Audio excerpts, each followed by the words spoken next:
आप सभी का स्वागत है हिंदी नोवेल स्टोरी एक्सप्लेनर में। यहाँ पर हर एक स्टोरी आपको मैजिक सिस्टम रोमांस की एक जादुई सफ़र पे ले जाएगी।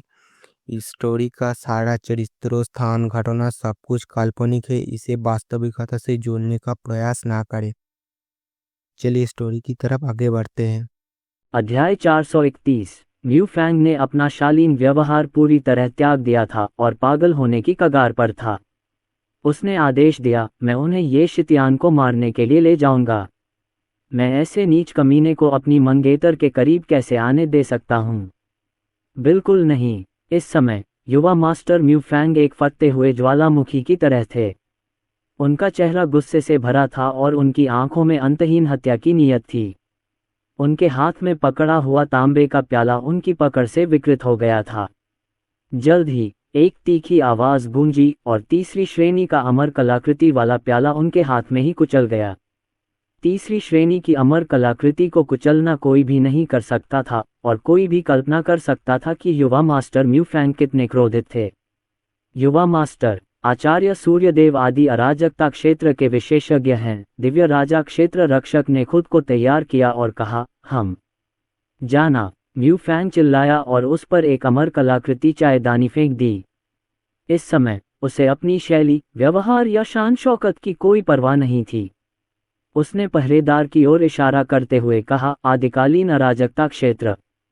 तो क्या तुम ये कह रहे हो कि हमारे जिंदाओ संप्रदाय में कोई आदिकालीन अराजकता क्षेत्र विशेषज्ञ नहीं है? मेरे पिता 7वें स्तर के आदिम अराजकता क्षेत्र विशेषज्ञ हैं और मेरे पूर्वज शीर्ष स्तर के आदिम अराजकता क्षेत्र विशेषज्ञ हैं। मैं उसके जैसे नौकर से क्यों डरूं? मेरा आदेश मानो। जिंदाओ संप्रदाय के सभी दिव्य राजा क्षेत्र विशेषज्ञों को इकट्ठा करो। हम ये शितियान को मार डालेंगे। ये शितियान, मेरी मंगेतर के करीब आने की तुम्हारी हिम्मत कैसे हुई? अगर मैं तुम्हें नहीं मारूंगा तो मैं लोगों का सामना कैसे कर पाऊंगा? 15 सालों से मैंने कभी किसी औरत से संपर्क नहीं किया। किसी औरत को देखना तो दूर की बात है। ये सब बेगोंग जियू के लिए है। मैं कई बार जियू से मिलने में असफल रहा हूँ और वह मेरे साथ ठंडा व्यवहार करती है। यह मुझे क्रोधित भी करता है और चिंतित भी करता है। अब तुम असल में जियू की निजी रक्षक बनना चाहती हो। मैं तो जियू से कुछ सालों में एक बार ही मिल पाती हूँ, लेकिन तुम तो उससे रोज मिलोगी। तुम तो बस मौत को दावत दे रही हो। हाँ युवा गुरु, मैं अब चलता हूँ। हालांकि जैसे ही दिव्य राजा क्षेत्र रक्षक वहां से चला गया, उसे म्यू फैंग ने रोक दिया। म्यू फैंग, जो पागल हो गया था, दहाड़ा, ये शितियान के सभी दोस्तों और परिवार का पता लगाओ। मैं उसके पूरे परिवार को मार डालना चाहता हूँ। म्यू फैंग लंबे समय से बेगोंग जियू को अपनी एकमात्र संपत्ति मानता था। वह किसी और मर्द को उससे बात करने या उसकी ओर देखने तक की इजाज़त नहीं देता था। अब किसी निम्न स्तरीय सैन्य क्षेत्र का कोई बेतुका नीच व्यक्ति उसका निजी रक्षक बनने वाला था? बिल्कुल नहीं। इस कमीने को तो मरना ही था। समझा? मैं तुरंत ये शितियान की पृष्ठभूमि की जांच करूंगा। हम उनमें से किसी को भी नहीं छोड़ेंगे। हम उन्हें जरूर खत्म कर देंगे। दिव्य राजा क्षेत्र रक्षक जल्दी से चले गए और पास के जिंदाओ संप्रदाय के विशेषज्ञों को सूचित किया, सर्वोच्च प्राथमिकता वाला आदेश जारी किया। प्रत्येक दिव्य राजा क्षेत्र विशेषज्ञ को जितनी जल्दी हो सके उतनी जल्दी वहां पहुंचना था। मुख्य हॉल में वांग पेंग, भिक्षु न्यानशिन, हेजुवान और अन्य लोग एक दूसरे को निराशा से देख रहे थे। म्यू फैंग हमेशा से ही सौम्य और शिष्ट रहे थे। अचानक उन्होंने अपना संयम क्यों खो दिया? ऐसा तो नहीं था कि उसकी मंगेतर और अर्जुन शादी कर रहे थे। इसमें बड़ी बात क्या थी? अहम म्यू फैंग, क्या तुम जरूरत से ज्यादा प्रतिक्रिया नहीं कर रहे हो? वह तो बस एक निजी अंगरक्षक है। ज्यादा से ज्यादा वह तो बस एक खिलौना है। वांग पेंग ने सहजता से कहा, और हाँ, 7वीं मिस अंततः तुम्हारी ही होगी। इतना घबराने की कोई जरूरत नहीं है। क्या तुम युद्ध छेड़ना चाहते हो? यदि आप उसके अधीनस्थों को मार देते हैं तो ये बेगोंग परिवार पर युद्ध की घोषणा करने के बराबर होगा। मुझे परवाह नहीं। म्यू फैंग ने अपनी आस्तीनें उतारी और अपने शरीर से अपनी शक्तिशाली आध्यात्मिक शक्ति निकाली, जिससे वांग पेंग पीछे हट गया।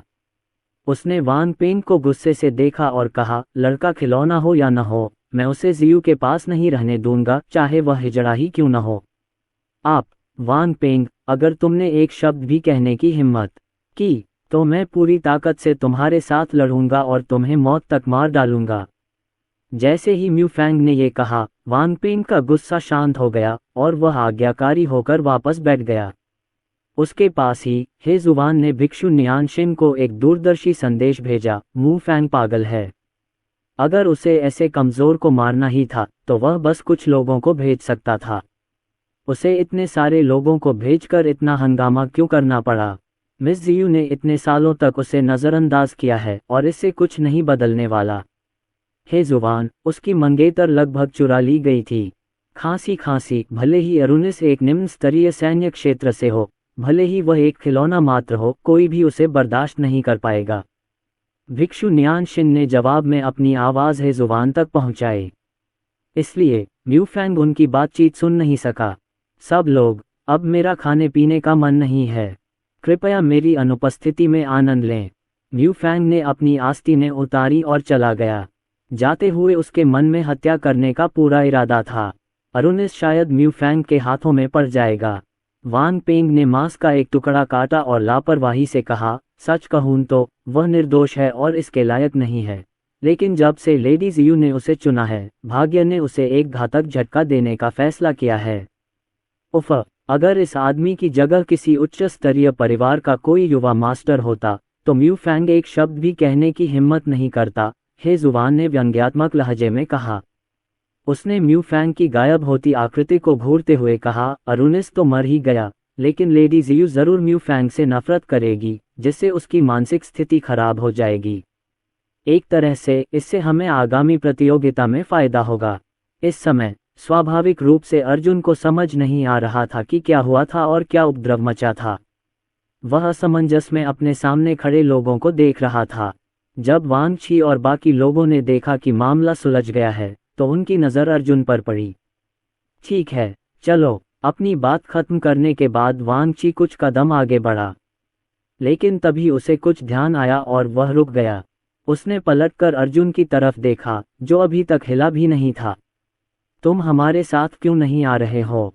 मैं क्यों करूं? अर्जुन ने भौहें चढ़ाईं। क्या आप मुझे अस्वीकार कर रहे हैं? वांग क्यों स्तब्ध रह गया और उसका चेहरा काला पड़ गया। अर्जुन ने अपना सिर हिलाया और कहा, मैं उस मिस बेईगोंग जियू से अपरिचित हूं जिसके बारे में आप बात कर रहे हैं, इसलिए मैं आपके साथ नहीं जाऊंगा। हालांकि अगर भविष्य में मुझे मौका मिला तो मैं आज आपकी सहायता के लिए आपका ऋण चुकाऊंगा। हो, किसी को उम्मीद नहीं थी कि अर्जुन मना कर देंगे। यह एक महान अवसर था। बेईगोन परिवार द्वारा चुना जाना अनगिनत लोगों का सपना था। बेईगोन परिवार की हैसियत को दरकिनार करते हुए हर कोई सातवीं मिस जैसी खूबसूरत और प्रतिभाशाली महिला के करीब आना चाहेगा। इस मूर्ख ने प्रस्ताव क्यों अस्वीकार कर दिया? क्या वह सचमुच पागल था? उस समय असंख्य लोग अर्जुन को अत्यंत विचित्र भावों से देख रहे थे। उनके चेहरे ईर्ष्या, जलन और घृणा से भरे हुए थे। स्वाभाविक रूप से अर्जुन के पास मना करने के अपने कारण थे। बेईगोन परिवार की युवती का उच्च दर्जा था और इस प्रकार संभवतः उसके पास कई दिव्य राजा क्षेत्र रक्षक और आदिम अराजकता क्षेत्र अधीनस्थ थे। ऐसी स्थिति में उसने उसे बचाने की कोशिश क्यों की? क्या वह सचमुच उसके साथ दांव पर चर्चा कर रही थी या वह उससे कुछ चुराने की कोशिश कर रही थी? निर्वाण दांव। अर्जुन जानता था कि निर्वाण दांव अत्यंत शक्तिशाली है और बहुत कम साधक ही इसकी साधना कर सकते हैं। इसके अलावा महान दांव को छीना जा सकता था। कौन जानता था कि दूसरा पक्ष उसके निर्वाण दांव का लालच कर रहा था या नहीं। आखिरकार वह बेईगोंग जियू से पहले कभी नहीं मिला था, इसलिए उसे अंदाजा नहीं था कि वह कैसी इंसान है। अहम, छोटे भाई, चिंता मत करो, हम तुम्हें कोई नुकसान नहीं पहुंचाएंगे। इस बार अगर हम न होते तो तुम पहले ही मर चुके होते। वांग क्यूई चेहरे पर मुस्कान लिए धीरे धीरे आगे बढ़े। उन्होंने सोचा था कि यह सुनने के बाद अर्जुन समझौता कर लेगा, लेकिन अप्रत्याशित रूप से अर्जुन फिर भी पलटकर चला गया। ऐसा लग रहा था जैसे उसे सातवीं मिस की बिल्कुल भी परवाह नहीं थी। वांग क्यूई अब और शांत नहीं रह सका। उसने अपना गुस्सा दबाते हुए कहा, ये शितियान, क्या तुम जानती हो कि कितने लोग बेईगोन परिवार के करीब आने की कोशिश कर रहे हैं? अगर आप आज चले गए तो आपको निश्चित रूप से पछतावा होगा। बेईगोन परिवार में अनगिनत विशेषज्ञ हैं और इसे लिंगवू महाद्वीप में एक शक्तिशाली शक्ति माना जाता है। अगर यहाँ जीवित रहने के लिए आपके पास कोई समर्थक नहीं है तो आप 3 दिन में मर जाएंगे। अतीत में पूज्य अमर लॉन्ग जुवान और पूज्य अमर विद्यालक्ष्मी भी आपकी तरह ही अहंकारी थे, लेकिन अंत में उन्होंने भी समझौता कर लिया। आपको इसका पछतावा होगा। हालांकि जैसे ही वांग क्यूई आगे बोलने वाला था, अर्जुन का शरीर अचानक जम गया। आदरणीय अमर विद्यालक्ष्मी, ये 4 शब्द अर्जुन के मन में कौंध गए। लिंगवू महाद्वीप में उसके आने का एक कारण पूजनीय अमर विद्यालक्ष्मी को ढूंढना था ताकि वह ईशा और रोशनी को बचा सके, लेकिन लिंगवू महाद्वीप इतना विशाल था कि उसे समझ नहीं आ रहा था कि शुरुआत कहाँ से करे। हालांकि वांग क्यू की बातों से पता चला था कि पूज्य अमर विद्यालक्ष्मी किसी न किसी तरह बेईगोन परिवार से जुड़ी हुई थीं। ऐसे में ईशा और रोशनी भी बेईगोन परिवार के दायरे में ही हो सकती हैं। अर्जुन ने मुड़कर वांग क्यू को घूरा। आखिरी बात क्या कही थी तुमने? उसने हर शब्द साफ साफ बोलते हुए पूछा। तुम्हें इस बात का पछतावा होगा, वांग क्यू ने थोड़ा उलझन में कहा। पिछला वाक्य, अतीत में आदरणीय लॉन्ग जुवान और आदरणीय विद्यालक्ष्मी, मैंने अपना मन बदल लिया है, मैं जाऊंगा। अर्जुन ने वांग क्यू की बात पूरी होने से पहले ही उसे टोक दिया। इस समय वांग क्यूई और आसपास के लोग अचंभित थे। क्या बेईगोन परिवार और 7वीं मिस इस बच्चे को आकर्षित करने के लिए पर्याप्त नहीं थे? अंत में अरुण को आदरणीय अमर लॉन्ग हुआन और आदरणीय अमर विद्यालक्ष्मी के नामों से आकर्षित किया गया। यह क्या बकवास था? रास्ते में वांग क्यू ने दिव्य राजा श्रेणी की गोलियों की एक शीशी निकाली और कहा, यह एक बॉडी कंडेंसेशन गोली है। इसे खाने के बाद आपका शरीर तेजी से ठीक हो जाएगा। कम से कम यह आपको 70 से 80% तक ठीक होने में मदद करेगी। ये गोली सस्ती नहीं है, इसलिए इसे जल्दी से खा लो। उन्होंने अर्जुन को करीब से देखते हुए उसके हाथ में दिव्य राजा श्रेणी की गोली थमा दी। उसके सामने खड़ा युवक थोड़ा सुंदर लग रहा था। उसकी उम्र लगभग 30 साल थी, लेकिन उसकी साधना का स्तर थोड़ा कम था।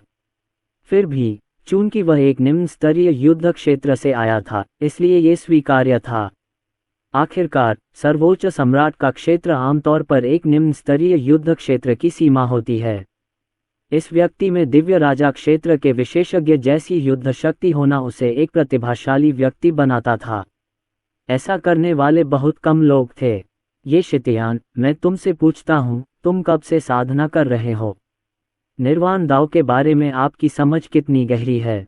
जाहिर है हम आपसे दोस्ती करना चाहते हैं, इसलिए आपको ज्यादा चिंता करने की जरूरत नहीं है। वांग क्वी के चेहरे पर शांति थी। शायद आपको मिस बेईगोन जियू के बारे में ज्यादा जानना चाहिए। उन्होंने ही आपको दाव के बारे में व्यक्तिगत रूप से चर्चा करने के लिए कहा था। मुझे निर्वाण दाव के बारे में ज्यादा जानकारी नहीं मिली है, अर्जुन ने शांति से उत्तर दिया। मैं अभी उस स्तर तक नहीं पहुंचा हूं जहां मैं इसकी नामात्र शक्तियों का उपयोग कर सकूं। और हाँ, मैं केवल 6 या 7 वर्षों से ही साधना कर रहा हूँ। 6 या 7 साल? वांग क्वी हैरान था और ये शितयान की प्रशंसा से भर गया। आखिरकार निम्न स्तरीय मार्शल प्लेन में साधना करना लिंगवू महाद्वीप में साधना करने से कहीं ज्यादा कठिन था। अरुण सिर्फ 7 सालों में एक साधारण व्यक्ति से इस स्तर तक पहुंच गया। वह सचमुच एक प्रतिभाशाली व्यक्ति होने के योग्य था जिसे 7वीं कुमारी ने पसंद किया था। दिलचस्प। बेईगोन जियू, उसकी पृष्ठभूमि क्या है? और जब उसने मुझे बचाया है तो मुझे उसे क्या देना चाहिए? अर्जुन ने पूछा। उसे अभी भी थोड़ा शक था और यकीन करना मुश्किल हो रहा था। आखिरकार बिना किसी वजह के उसे बचाना दूसरी पार्टी के लिए अनुचित था, खासकर जब वे एक दूसरे से मिले भी नहीं थे। अगर रोशनी और ईशा न होती तो वह उनके साथ जाने का अपना मन नहीं बदलता। तुम्हें कोई कीमत नहीं चुकानी पड़ेगी। तुम्हें बस 7वीं देवी से दाव पर चर्चा करनी है। बस उनसे निर्वाण दाव, युद्ध तकनीक वगैरह के बारे में बात करो। असल में साधना से जुड़ी बातें, वांग क्वी ने धीरे से कहा, चिंता मत करो। अगर हम तुम्हें नुकसान पहुंचाना चाहते और तुम्हारा खजाना छीनना चाहते तो हम बिल्कुल अलग तरीका अपनाते। 7वीं मिस की पृष्ठभूमि के संबंध में, वह बेईगोन परिवार के मुखिया की 7वीं पुत्री है। हालांकि उसकी साधना का स्तर ऊंचा नहीं है, फिर भी वह लगभग 16 वर्ष की आयु में अर्धदिव्य क्षेत्र के शिखर पर पहुंच गई है। यदि वह साधना में मन लगा दे और अपने पास उपलब्ध संसाधनों का पूरा उपयोग करे तो उसकी साधना का स्तर कुछ ही समय में आसमान छू जाएगा। ऐसा कहा जा रहा है कि सातवीं मिस खेलने की शौकीन है और सभी प्रकार की दिलचस्प चीज़ों के बारे में बेहद उत्सुक है। वान क्वी ने अर्जुन को बचाने का कारण बताया। उसने तुम्हें सिर्फ 2 कारणों से बचाया। पहला, सातवीं कुमारी तुम्हारे साथ दाव पर चर्चा करना चाहती है और तुम्हारा निर्वाण दाव सीखना चाहती है। दूसरा, तुम्हारी युद्ध शक्ति तुम्हारे स्तर के हिसाब से बहुत ज्यादा है, इसलिए उसकी तुम में रुचि है। उसने कारण संक्षेप में और स्पष्ट रूप से बता दिए और यह अरुणास पर छोड़ दिया कि वह उन कारणों पर विश्वास करे या नहीं। बहरहाल, कुल मिलाकर अरुण बेगोन परिवार में कोई हलचल नहीं मचा पाएगा। छोटा भाई ये तभी अंकल जेंग, जो अब तक वहां मौजूद नहीं थे, अर्जुन के पास आए। उन्होंने मुस्कुराते हुए अर्जुन की ध्यान से जांच की। लगता है तुम्हारी हालत ज्यादा गंभीर नहीं है। जब तक तुम उस युवती से मिलोगे तब तक तुम लगभग पूरी तरह ठीक हो जाओगे। शायद 1 घंटा और लगेगा, इसलिए गोली खा लो और खुद को ठीक कर लो। खैर, वांग छी ने आपके प्रश्न का उत्तर दे दिया है। मैं जानता हूं कि आप जैसे निम्न स्तरीय युद्ध क्षेत्रों से आए साधक जो लिंगवू महाद्वीप में पहुंचे हैं, वे सभी विशेषज्ञ हैं जो लाशों के पहाड़ों और खून के समुद्रों को पार करके शिखर पर पहुंचे हैं। आपका शंकालु होना और दूसरों पर आसानी से भरोसा न करना स्वाभाविक है। हालांकि मैं आगे कुछ नहीं बताऊंगा, कुछ समय बाद आप समझ जाएंगे। अंकल जेंग और वांग क्यू की बातें सुनकर अर्जुन गहरी सोच में पड़ गया। बच्चा, सब ठीक होना चाहिए, लैन जुएयू ने अचानक संसार कब्रिस्तान से कहा। एक आदिम अराजकता क्षेत्र विशेषज्ञ और 6 प्रारंभिक और मध्य चरण दिव्य राजा क्षेत्र विशेषज्ञ। यदि वे आपसे निपटना चाहते तो वे बहुत पहले ही ऐसा कर चुके होते। बेशक दूसरों से सावधान रहना अच्छी बात है, लेकिन इसे ज्यादा न करें। इसके अलावा मुझे अपनी शक्ति का फिर से ठीक से इस्तेमाल करने के लिए एक और रात की ज़रूरत है। उस समय मैं अपनी पूरी शक्ति का 10% इस्तेमाल कर पाऊंगा, जो किसी भी संभावित खतरनाक स्थिति से निपटने में आपकी मदद करने के लिए पर्याप्त होगी। धन्यवाद सीनियर। अर्जुन ने संसार कब्रिस्तान में धन्यवाद में अपनी मुट्ठियां भींच लीं। इस समय नी बेजियन और वांग गांटियन में अब कोई ताकत नहीं बची थी और लैन जुएयू ही एकमात्र व्यक्ति था जो उनकी मदद कर सकता था। अर्जुन को बस समय की जरूरत थी, लेकिन क्या समय उसके पक्ष में था? इस क्षण अर्जुन ने अनजाने में एक अत्यंत शक्तिशाली आभा छोड़ी थी और अद्वितीय आध्यात्मिक दबाव डाला था। अंकल झेंग, जो कुछ कहने ही वाले थे, उनकी रीढ़ में ठंडक दौड़ गई और वे मन ही मन चौंक गए। वह अपने सामने वाले युवक से पूरे 3 बड़े धाम ऊंचा था, और उसके स्तर पर एक छोटे से धाम का अंतर भी जमीन आसमान के अंतर जैसा था। पूरे लिंगवू महाद्वीप में उसने कभी ऐसा युवक नहीं देखा था जो इतनी खतरनाक आभा छोड़ सकता हो। ये छोटा सा लड़का कहाँ से आया? छोटे भाई, ये क्या हो रहा है? अंकल झेंग अर्जुन से सीधे टकराव नहीं चाहते थे, इसलिए उन्होंने अपनी बात रखी। जब अर्जुन ने आवाज सुनी तो उसे एहसास हुआ कि कुछ गड़बड़ है और उसने तुरंत अपना आभामंडल वापस ले लिया। माफ करना, मैं कुछ सोच रहा था। अंकल झेंग ने सिर हिलाया और बात बदल दी। हालांकि हमारी युवती जवान है, लेकिन उसकी खूबसूरती किसी भी देश को हिला सकती है। कई संप्रदायों और दूसरे परिवारों के युवा स्वामी लंबे समय से उसकी प्रशंसा करते रहे हैं। और वो तो ब्रह्मांड की 10 सबसे खूबसूरत महिलाओं में से एक है। उस युवती के मंगेतर यंग मास्टर म्यू फैंग दिन रात उससे मिलने के लिए बेताब रहते हैं। यदि किसी अन्य साधक को यंग लेडी द्वारा बचाया जाता तो वे संभवतः इतने प्रसन्न होते कि पूरी रात सो नहीं पाते। लेकिन दूसरी तरफ आप जरा भी परेशान नहीं हैं, बल्कि आप इतने शांत हैं कि मुझे थोड़ा आश्चर्य हो रहा है। अंकल झेंग की राय में, हालांकि अरुण एक निम्न स्तरीय सैन्य क्षेत्र से आया था, फिर भी उसका वंश निश्चित रूप से असाधारण था। ये संभव था कि वह किसी बड़े परिवार का वंशज था जो किसी तरह निम्न स्तरीय क्षेत्र में पहुंच गया था, जिससे उसकी ताकत और उसके स्वभाव के उसकी उम्र के अन्य लोगों से इतने अलग होने का कारण पता चलता। इसके अलावा उन्होंने निर्वाण दाव की साधना भी की। ये सब इस बात की ओर इशारा कर रहा था कि अरुण कोई बहुत बड़ा राज छुपा रहा था। युवती को शायद इसका एहसास था और इसीलिए उसने बाहरी दुनिया की परवाह किए बिना न तो ये सोचा कि अरुण को बचाने से उसकी प्रतिष्ठा को ठेस पहुंचेगी। 7वीं मिस का ये कदम परिवार के लिए बहुत महत्वपूर्ण था, लेकिन यह इस बात पर भी निर्भर था कि अरुण को उनके पक्ष में शामिल होने के लिए राजी किया जा सकता है या नहीं। Mu Feng. अर्जुन को अचानक स्वर्गीय आत्मा नगर के नगर स्वामी के वे शब्द याद आ गए जो उन्होंने जाने से पहले कहे थे। उसकी दिलचस्पी बढ़ गई। मुझे डर है कि इस आदमी को अब मुझसे कोई दुश्मनी हो गई है ना? उसने पूछा। बिना किसी कारण के अर्जुन ने एक ऐसे शत्रु को उकसा दिया जिसके पास प्रतिष्ठा और शक्ति थी तथा जो स्वर्ग सूची में 10वें स्थान पर था। फिर भी ये स्वर्गीय आत्मा शहर के नगर स्वामी द्वारा कब्जा किए जाने के विकल्प से बेहतर था। अंकल जेंग कुछ कहने ही वाले थे कि अचानक बाहर से दर्जनों विस्फोटों की आवाजें सुनाई देने लगीं। बेईगोन परिवार के दल पर हमला हुआ। कौन है भाई? हमारे उड़ते जहाज पर हमला करने की तुम्हारी हिम्मत कैसे हुई? वांग क्यू सबसे पहले बाहर भागा। इसके तुरंत बाद अर्जुन और अंकल जेंग बाहर दौड़े। उनका स्वागत आकाश में मंडराते विशेषज्ञों के एक समूह ने किया। उनमें दिव्य राजा क्षेत्र के विशेषज्ञ भी थे, लगभग 1 दर्जन, जिनमें से प्रत्येक अपने महान दावों के साथ भयानक आभा बिखेर रहा था। किसी व्यक्ति की महान दाव शक्ति किसी विशेषज्ञ की सबसे बड़ी ताकत का प्रतिनिधित्व करती थी।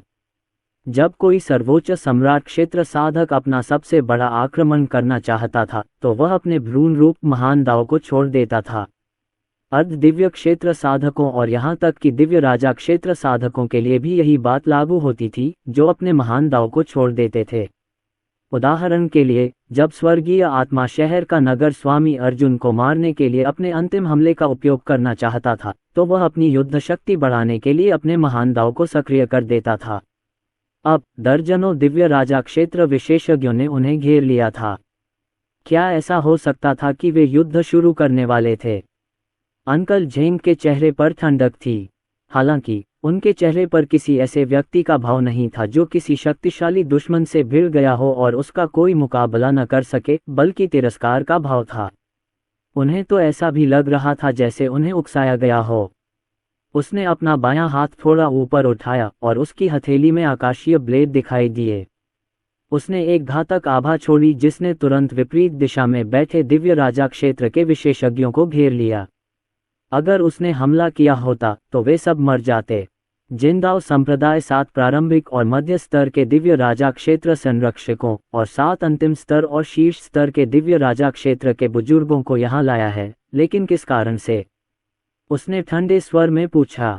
बेईगोन परिवार के दल पर हमला करने की तुम्हारी हिम्मत कैसे हुई? क्या आप बेईगोन परिवार के साथ युद्ध शुरू करने की कोशिश कर रहे हैं? आचार्य सूर्यदेव, आपने गलत समझा। एक वृद्ध व्यक्ति की आवाज गूंजी। आवाज बेहद अस्थिर लग रही थी, मानो यह व्यक्ति अगले ही पल बुढ़ापे से मरने वाला हो। जल्द ही सुनहरे वस्त्र पहने एक बूढ़ा आदमी उड़ता हुआ आया, उसके साथ एक युवक भी था। वह युवक म्यू फेंग था। म्यू फेंग सुनहरे वस्त्र पहने बूढ़े व्यक्ति के पास खड़ा था और अर्जुन को क्रोध से भरे चेहरे से घूर रहा था।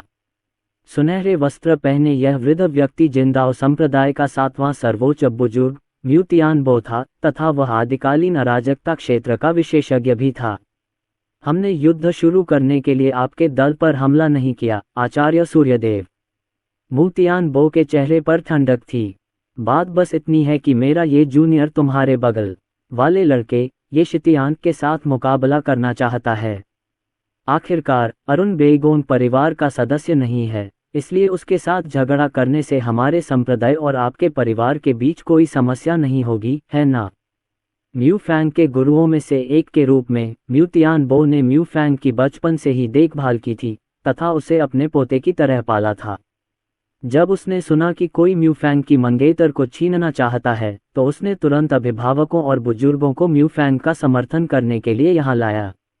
जिनदाओ संप्रदाय और बेईगोन परिवार के बीच प्रस्तावित विवाह गठबंधन को कोई नहीं तोड़ सकता था।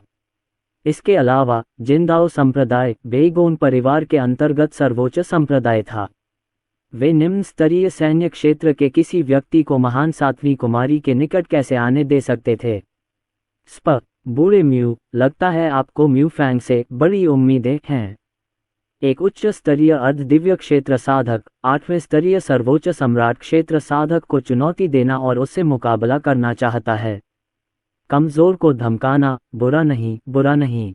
ये सचमुच तुम्हारे जिंदाओ संप्रदाय की प्रतिष्ठा के अनुकूल है। हालांकि अंकल झेंग बेईगोंग परिवार के सेवक थे, लेकिन वे आदिकालीन अराजकता क्षेत्र के विशेषज्ञ और बेईगोंग जियू के रक्षकों के कप्तान भी थे। उनका दर्जा निश्चित रूप से कम नहीं था। हम्फ, ये शितियान, तुम कमीने, क्या तुम बाहर आकर मुझसे लड़ने की हिम्मत करोगे? क्या आपको लगता है कि आप जैसा नीच व्यक्ति जियू के करीब आने के योग्य है? अगर हिम्मत है तो बाहर आओ और मुझसे लड़ो।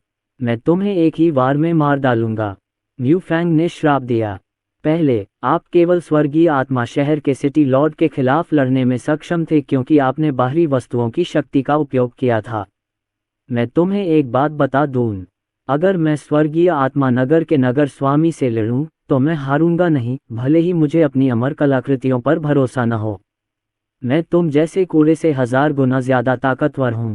म्यू फैंग के तीखे शब्द सुनकर अर्जुन समझ गया कि क्या हो रहा है।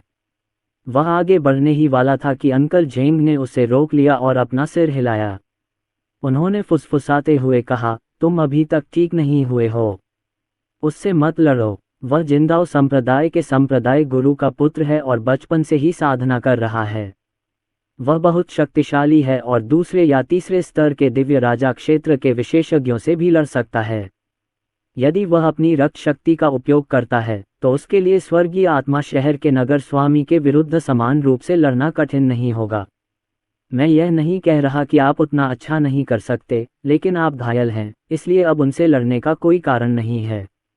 आचार्य सूर्यदेव, आपने गलत समझा है। अर्जुन ने दोनों हाथ जोड़कर आचार्य सूर्यदेव की ओर इशारा किया। फिर वह कुछ कदम आगे बढ़ा और म्यू फैंग, म्यू तियानबो और विरोधी दिव्य राजा क्षेत्र विशेषज्ञों की ओर देखा। वह मुस्कुराया और बोला, अब समझ आया। आप इतने सारे लोगों को यहाँ लाए हैं और अपने बड़ों को भी यहाँ बुलाया है, इसका कारण आपका साहस बढ़ाना है।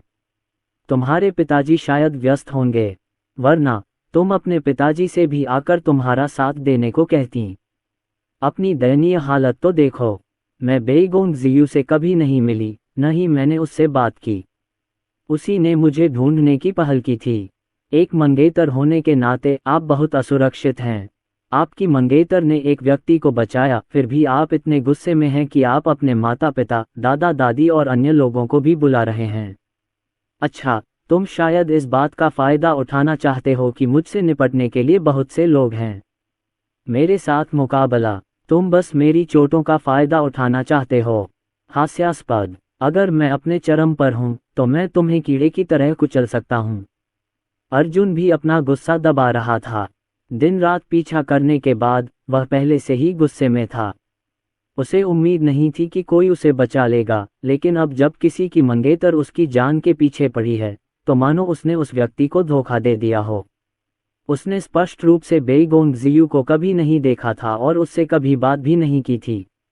आखिर यह बेवकूफ़ इतना चिंतित क्यों था? ये शितियान, तुम अभी भी बकवास करने की हिम्मत करते हो। मैं कसम खाता हूँ कि तुम आज से आगे नहीं जियोगे। म्यू फैंग के साथ उसके युवा होने के बाद से कभी इस तरह से बात नहीं की गई थी, और न ही उसे अपमानित किया गया था, जैसे कि वह कोई व्यक्ति ही क्यों न हो। अरे शिटियन, हिम्मत है तो बाहर आओ और मुझसे लड़ो। उसने गुस्से से अर्जुन की ओर इशारा किया। बाहर आकर तुमसे लड़ूं? भाड़ में जाओ। अर्जुन भी गुस्से से भर गया। तुम तो सर्वोच्च स्तर के अर्ध दिव्य क्षेत्र विशेषज्ञ हो और मैं 8वें स्तर का सर्वोच्च सम्राट क्षेत्र साधक हूँ। तुम बेशर्म हो। मैं तुमसे नहीं डरती, लेकिन मैं ऐसे इंसान को बर्दाश्त नहीं कर सकती जो दूसरों का फायदा उठाता है। अगर तुम मुझसे माफ़ी नहीं मांगोगे तो मैं बेईगोंग जियू के साथ सो जाऊंगी। तुम उसे अपनी मंगेतर कहते हो, लेकिन वो अभी बच्ची है। तुम तो पालना छीनने वाले हो। फुफ फुफ फुफ फुफ। जब ये शब्द निकले तो सभी लोग हैरान रह गए। वांग क्यू और अन्य दिव्य राजा क्षेत्र रक्षकों ने विशेष रूप से अर्जुन को एक अलग भाव से देखा। पूरे लिंगवू महाद्वीप में 7वीं मिस के बारे में ऐसा मजाक बनाने की हिम्मत करने वाला एकमात्र व्यक्ति शायद ये युवक था। हालांकि अंकल झेंग थोड़े गुस्से में थे, लेकिन उन्हें पता था कि यह एक मजाक था और वे भड़के नहीं। हालांकि जिंदाओ संप्रदाय के दृष्टिकोण से ऐसा लगता था कि वे अर्जुन की बातों से मौन सहमति जता रहे थे। म्यू तियानबो का बूढ़ा चेहरा काला और उदास हो गया। ये शितियान, मैं कसम खाता हूं कि मैं तुम्हें मार डालूंगा। म्यू फैंग चिल्लाया, यहाँ से बाहर निकलो और मुझसे लड़ो। म्यू फैंग पागलों की तरह चिल्लाया, अगर तुम मुझसे नहीं लड़ोगे तो तुम मर्द नहीं हो। बकवास बंद करो और मुझे दिखाओ कि तुम्हारे पास क्या है।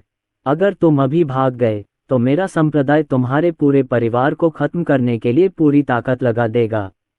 मैं तुम्हारे परिवार और दोस्तों में से हर एक को मार डालूंगा ताकि सबको दिखा सकूं कि मुझे उकसाने का क्या परिणाम हुआ। जिंदाओ संप्रदाय के संरक्षकों और बुजुर्गों, सुनो। जिंदाओ संप्रदाय के सर्वोच्च बुजुर्ग के आदेश से ब्रह्मांड की भूमि और सभी साधकों तक ये संदेश फैलाओ। जो कोई भी ये शिटियन के परिवार और दोस्तों को मारेगा, मैं उसे 9वीं श्रेणी की अमर कलाकृति भेंट करूंगा। जो कोई भी ये शिटियन के माता पिता को मारेगा, मैं उसे दिव्य राजा श्रेणी की कलाकृति भेंट करूंगा। और जो कोई भी ये शिटियन की महिलाओं का अपमान करेगा, मैं उसे आदिम अराजकता श्रेणी की कलाकृति भेंट करूंगा। जिंदाओ संप्रदाय और बेगोंग परिवार के लोग दोनों ही स्तब्ध रह गए। एक पक्ष भावशून्य भाव से देख रहा था, जबकि दूसरा अवाक। हालांकि दोनों ही अर्जुन के साहस से बेहद प्रभावित थे। उसने जिंदाओ संप्रदाय को इस कदर अपमानित किया था कि अब कोई सुधार नहीं हो सकता था। हालांकि अर्जुन के चेहरे पर ठंडक थी और उसकी आंखों में जानलेवा इरादे थे। उसने म्यू फैंग की तरफ देखा जो किसी जोकर की तरह उछल कूद कर रहा था और मन ही मन सोचा, तुम मेरे परिवार, मेरे दोस्तों और प्रेमियों को मारना चाहते हो। मैं तुम्हारे जिंदाओ संप्रदाय को खंडहर में बदल दूंगा, ठीक वैसे ही जैसे मैं रक्त तलवार संप्रदाय को करूंगा। इस समय अर्जुन ने जिंदाओ संप्रदाय को नष्ट करने का मन बना लिया था। यह म्यू फैंग के पागलपन भरे शब्दों की वजह से नहीं, बल्कि उसके कर्मों की वजह से था। जो कोई भी अर्जुन के परिवार और दोस्तों की जान पर इनाम रखता, उसे बख्शा नहीं जा सकता था। चूंकि म्यू फैंग के इरादे ऐसे थे, इसलिए उसे खतरे को शुरुआत में ही रोकना था, नहीं तो वह अपने किसी करीबी को खो देगा। ठीक है आचार्य सूर्यदेव, क्या आप हमें स्पष्टीकरण नहीं देंगे? चुप रहो। म्यू तियानबो ने पलटकर म्यू फैंग को बोलने से रोक दिया। उसने ठंडे स्वर में कहा, मिस बेंगोन जियू और म्यू फैंग की शादी बेंगोन परिवार के मुखिया ने तय की थी। क्या तुम शादी के प्रस्ताव को तोड़ने की कोशिश कर रहे हो? भले ही हम उसे आज न मारें, हमारा जिंदाओ संप्रदाय उसे अंततः जरूर मार डालेगा। इसके अलावा आपको हमें स्पष्टीकरण देना होगा। पापा, अंकल झेंग ने तुरंत बिजली की तरह वार किया और म्यू तियानबो के चेहरे पर जोरदार थप्पड़ मारा। अंकल झेंग ने ठंडे स्वर में कहा, बूढ़े म्यू, अरुण वह व्यक्ति है जिसे 7वीं मिस ने मुझे वापस लाने के लिए कहा था, इसलिए चाहे कुछ भी हो जाए, वह मर नहीं सकता। भले ही तुम सब मर जाओ, अरुण नहीं मरेगा। लिंगवू महाद्वीप में ताकत ही सर्वोपरि है। अगर आपको लगता है कि आप हमारे परिवार से ज्यादा ताकतवर हैं, तो आप लड़ाई शुरू कर सकते हैं। म्यू तियानबो खून से लथपथ था और उसने गुस्से से कहा, तुम सच में ऐसा कर रहे हो? क्या तुम हमारे संप्रदाय से नाता तोड़ दोगे? तुम्हारे परिवार के मुखिया ने तो तब ऐसा नहीं कहा था। हालांकि चूंकि आप अनुबंध तोड़ना चाहते हैं, मेरा संप्रदाय ऐसा नहीं है जिसे आसानी से धमकाया जा सके। हालांकि मेरी ताकत तुम्हारी ताकत के बराबर नहीं है, फिर भी मेरे संप्रदाय में ऐसे बहुत से लोग हैं जो तुम्हें हरा सकते हैं। जो आपकी मर्जी। आचार्य सूर्यदेव ने अपनी आस्तीनें उचका दी और म्यू तियानबो की बात अनसुनी कर दी। इतना घबराने की जरूरत नहीं है, मैं सचमुच म्यू फैंग से लड़ सकता हूँ, अर्जुन ने अचानक कहा। उसकी आंखों के कोनों में एक जानलेवा नजर उभरी। 100 संप्रदायों की ब्रह्मांड प्रतियोगिता कल है ना? चूंकि म्यू फैंग लड़ना चाहता है, तो चलो अखाड़े में लड़ते हैं। अर्जुन न केवल म्यू फैंग से लड़ना चाहता था, बल्कि वह उसे मारना भी चाहता था। इस बिंदु तक उसने हमला नहीं किया था, इसका एकमात्र कारण ये था कि वह अभी भी घायल था और लैन ज़ुएयू को अपनी ताकत का फिर से उपयोग करने से पहले समय की आवश्यकता थी। अन्यथा उसने आज म्यू फैंग को मार डाला होता। अखाड़े में मुझसे मरते दम तक लड़ो, यही तुम्हारा मौका है म्यू फैंग। अर्जुन ने म्यू फैंग को बिल्कुल भी गंभीरता से नहीं लिया। जब तक वह सर्वोच्च सम्राट के क्षेत्र के 9वें स्तर तक पहुंच जाता, उसे म्यू फैंग से लड़ने में कोई परेशानी नहीं होती। उसके पास देव संहारक तलवार और आत्मा विनाशक दानव देव भाला था, राक्षसी नेत्र की तो बात ही छोड़िए। तब म्यू फैंग को मारना आसान होता। हा, साले, तू आखिरकार लड़ने को तैयार हो गया। ठीक है, मैं कल तुम्हारा इंतजार करूंगा। मैं तुम्हें कल नर्क भेज दूंगा। म्यू फैंग की भावनाएं थोड़ी शांत हुईं। उसकी आंखें किसी क्रूर जानवर की तरह क्रूरता से भरी थीं। उसने आगे कहा, कल 100 संप्रदाय ब्रह्मांड प्रतियोगिता में 1,50,000 प्रतिभागी होंगे, इसलिए मुझे डर था कि तुम मुझसे लड़ने से पहले ही मर जाओगे। लेकिन चिंता मत करो, मैं जिंदाओ संप्रदाय का सबसे वरिष्ठ युवा गुरु हूँ और चूंकि हम प्रतियोगिता के प्रभारी हैं, इसलिए मैं हमारे बीच लड़ाई की व्यवस्था करूँगा। अगर तुम मर भी जाओगी तो मेरे हाथों से। कल की लड़ाई जीवन और मृत्यु का फैसला करेगी और जियू के स्वामित्व का भी। मुझे किसी औरत या किसी भी इंसान पर लड़ाई के जरिए मालिकाना हक तय करने की आदत नहीं है। अर्जुन निडर था और उसने तिरस्कार से कहा भी, और हाँ, मेरे पास पहले से ही कोई है जिससे मैं प्यार करता हूँ। मुझे बेगोंग जियू में कोई दिलचस्पी नहीं है। आप। म्यू फैंग फिर से गुस्से में था। उसके फेफड़े फटने वाले थे और ऐसा लग रहा था जैसे अब किसी भी पल उसके सिर से धुआं निकलेगा। म्यू तियानबो ने नाक भान सिकोड़ते हुए कहा, ये शितियान, तू छोटी सी कमीनी, कल तेरी मौत होगी। अगर तूने उससे पहले जियू को छूने की हिम्मत की तो मैं तेरे पूरे परिवार को तकलीफ में डाल दूंगा। जियू मेरे पोते की मंगेतर है। दफा हो जाओ, तुम दखलंदाज बूढ़े कमीने। ओह, और कल अपने पोते के लिए एक उच्च गुणवत्ता वाला ताबूत तैयार करना। ये शब्द कहते हुए अर्जुन कमरे में वापस चला गया। अंकल झेंग ने हाथ हिलाकर इन उपद्रवी लोगों को विदा करने की तैयारी की, लेकिन म्यू तियानबो चतुराई से अपने आदमियों के साथ चले गए। उन्हें विश्वास था कि यह बात जल्द ही पूरे ब्रह्मांड में फैल जाएगी और हर कोई इसके बारे में बात करेगा। कमरे में वापस आकर अंकल झेंग का चेहरा काला पड़ गया। ये शितियान, अगर तुमने फिर से मेरी औरत की इज्जत खराब करने की हिम्मत की और उसके बारे में मजाक में भी कुछ बुरा कहा तो मैं तुम्हें अपंग बना दूंगा। अर्जुन ने अपने कंधों को ढीला छोड़ दिया और खुद को ठीक करने के लिए दिव्य राजा स्तर की गोली खा ली। जल्द ही वे प्राचीन आत्मा शहर में पहुंच गए। उसी समय हुआक्सिया में कुनलुन पर्वत की गहराई में रेडियंट हॉल के अंदर मीरा त्रिवेदी इधर उधर टहल रही थीं। अपनी बांह पर हल्की लाल रक्त वाहिकाओं को देखकर उन्हें थोड़ी बेचैनी महसूस हुई। वह अपने कमरे में खड़ी होकर खिड़की से चमकते सफ़ेद चांद को देख रही थी। उसकी भौहें तन गई थीं। भाई, ये को गए हुए अभी कुछ ही दिन हुए हैं और मुझे पहले से ही कुछ यादें ताज़ा होने लगी हैं। लाशों के पहाड़ और खून के समुद्र, रक्त आत्मा संप्रदाय और यहाँ तक कि लिंगवू महाद्वीप के बारे में भी बातें। आखिर ऐसा क्यों हो रहा है? खिड़की के सामने खड़ी होकर वह धीरे से बुदबुदाए। उसके सफ़ेद कपड़े हवा में लहरा रहे थे जिससे वह परी जैसी लग रही थी। पिछले कुछ दिनों से जब भी वह सोती थी उसे कई तरह के सपने आते थे। यहाँ तक कि लाशों का पहाड़ और खून का समुद्र भी दिखाई देता था। यह एक हरे भरे जंगल और एक प्राचीन शहर की झील के बीच था।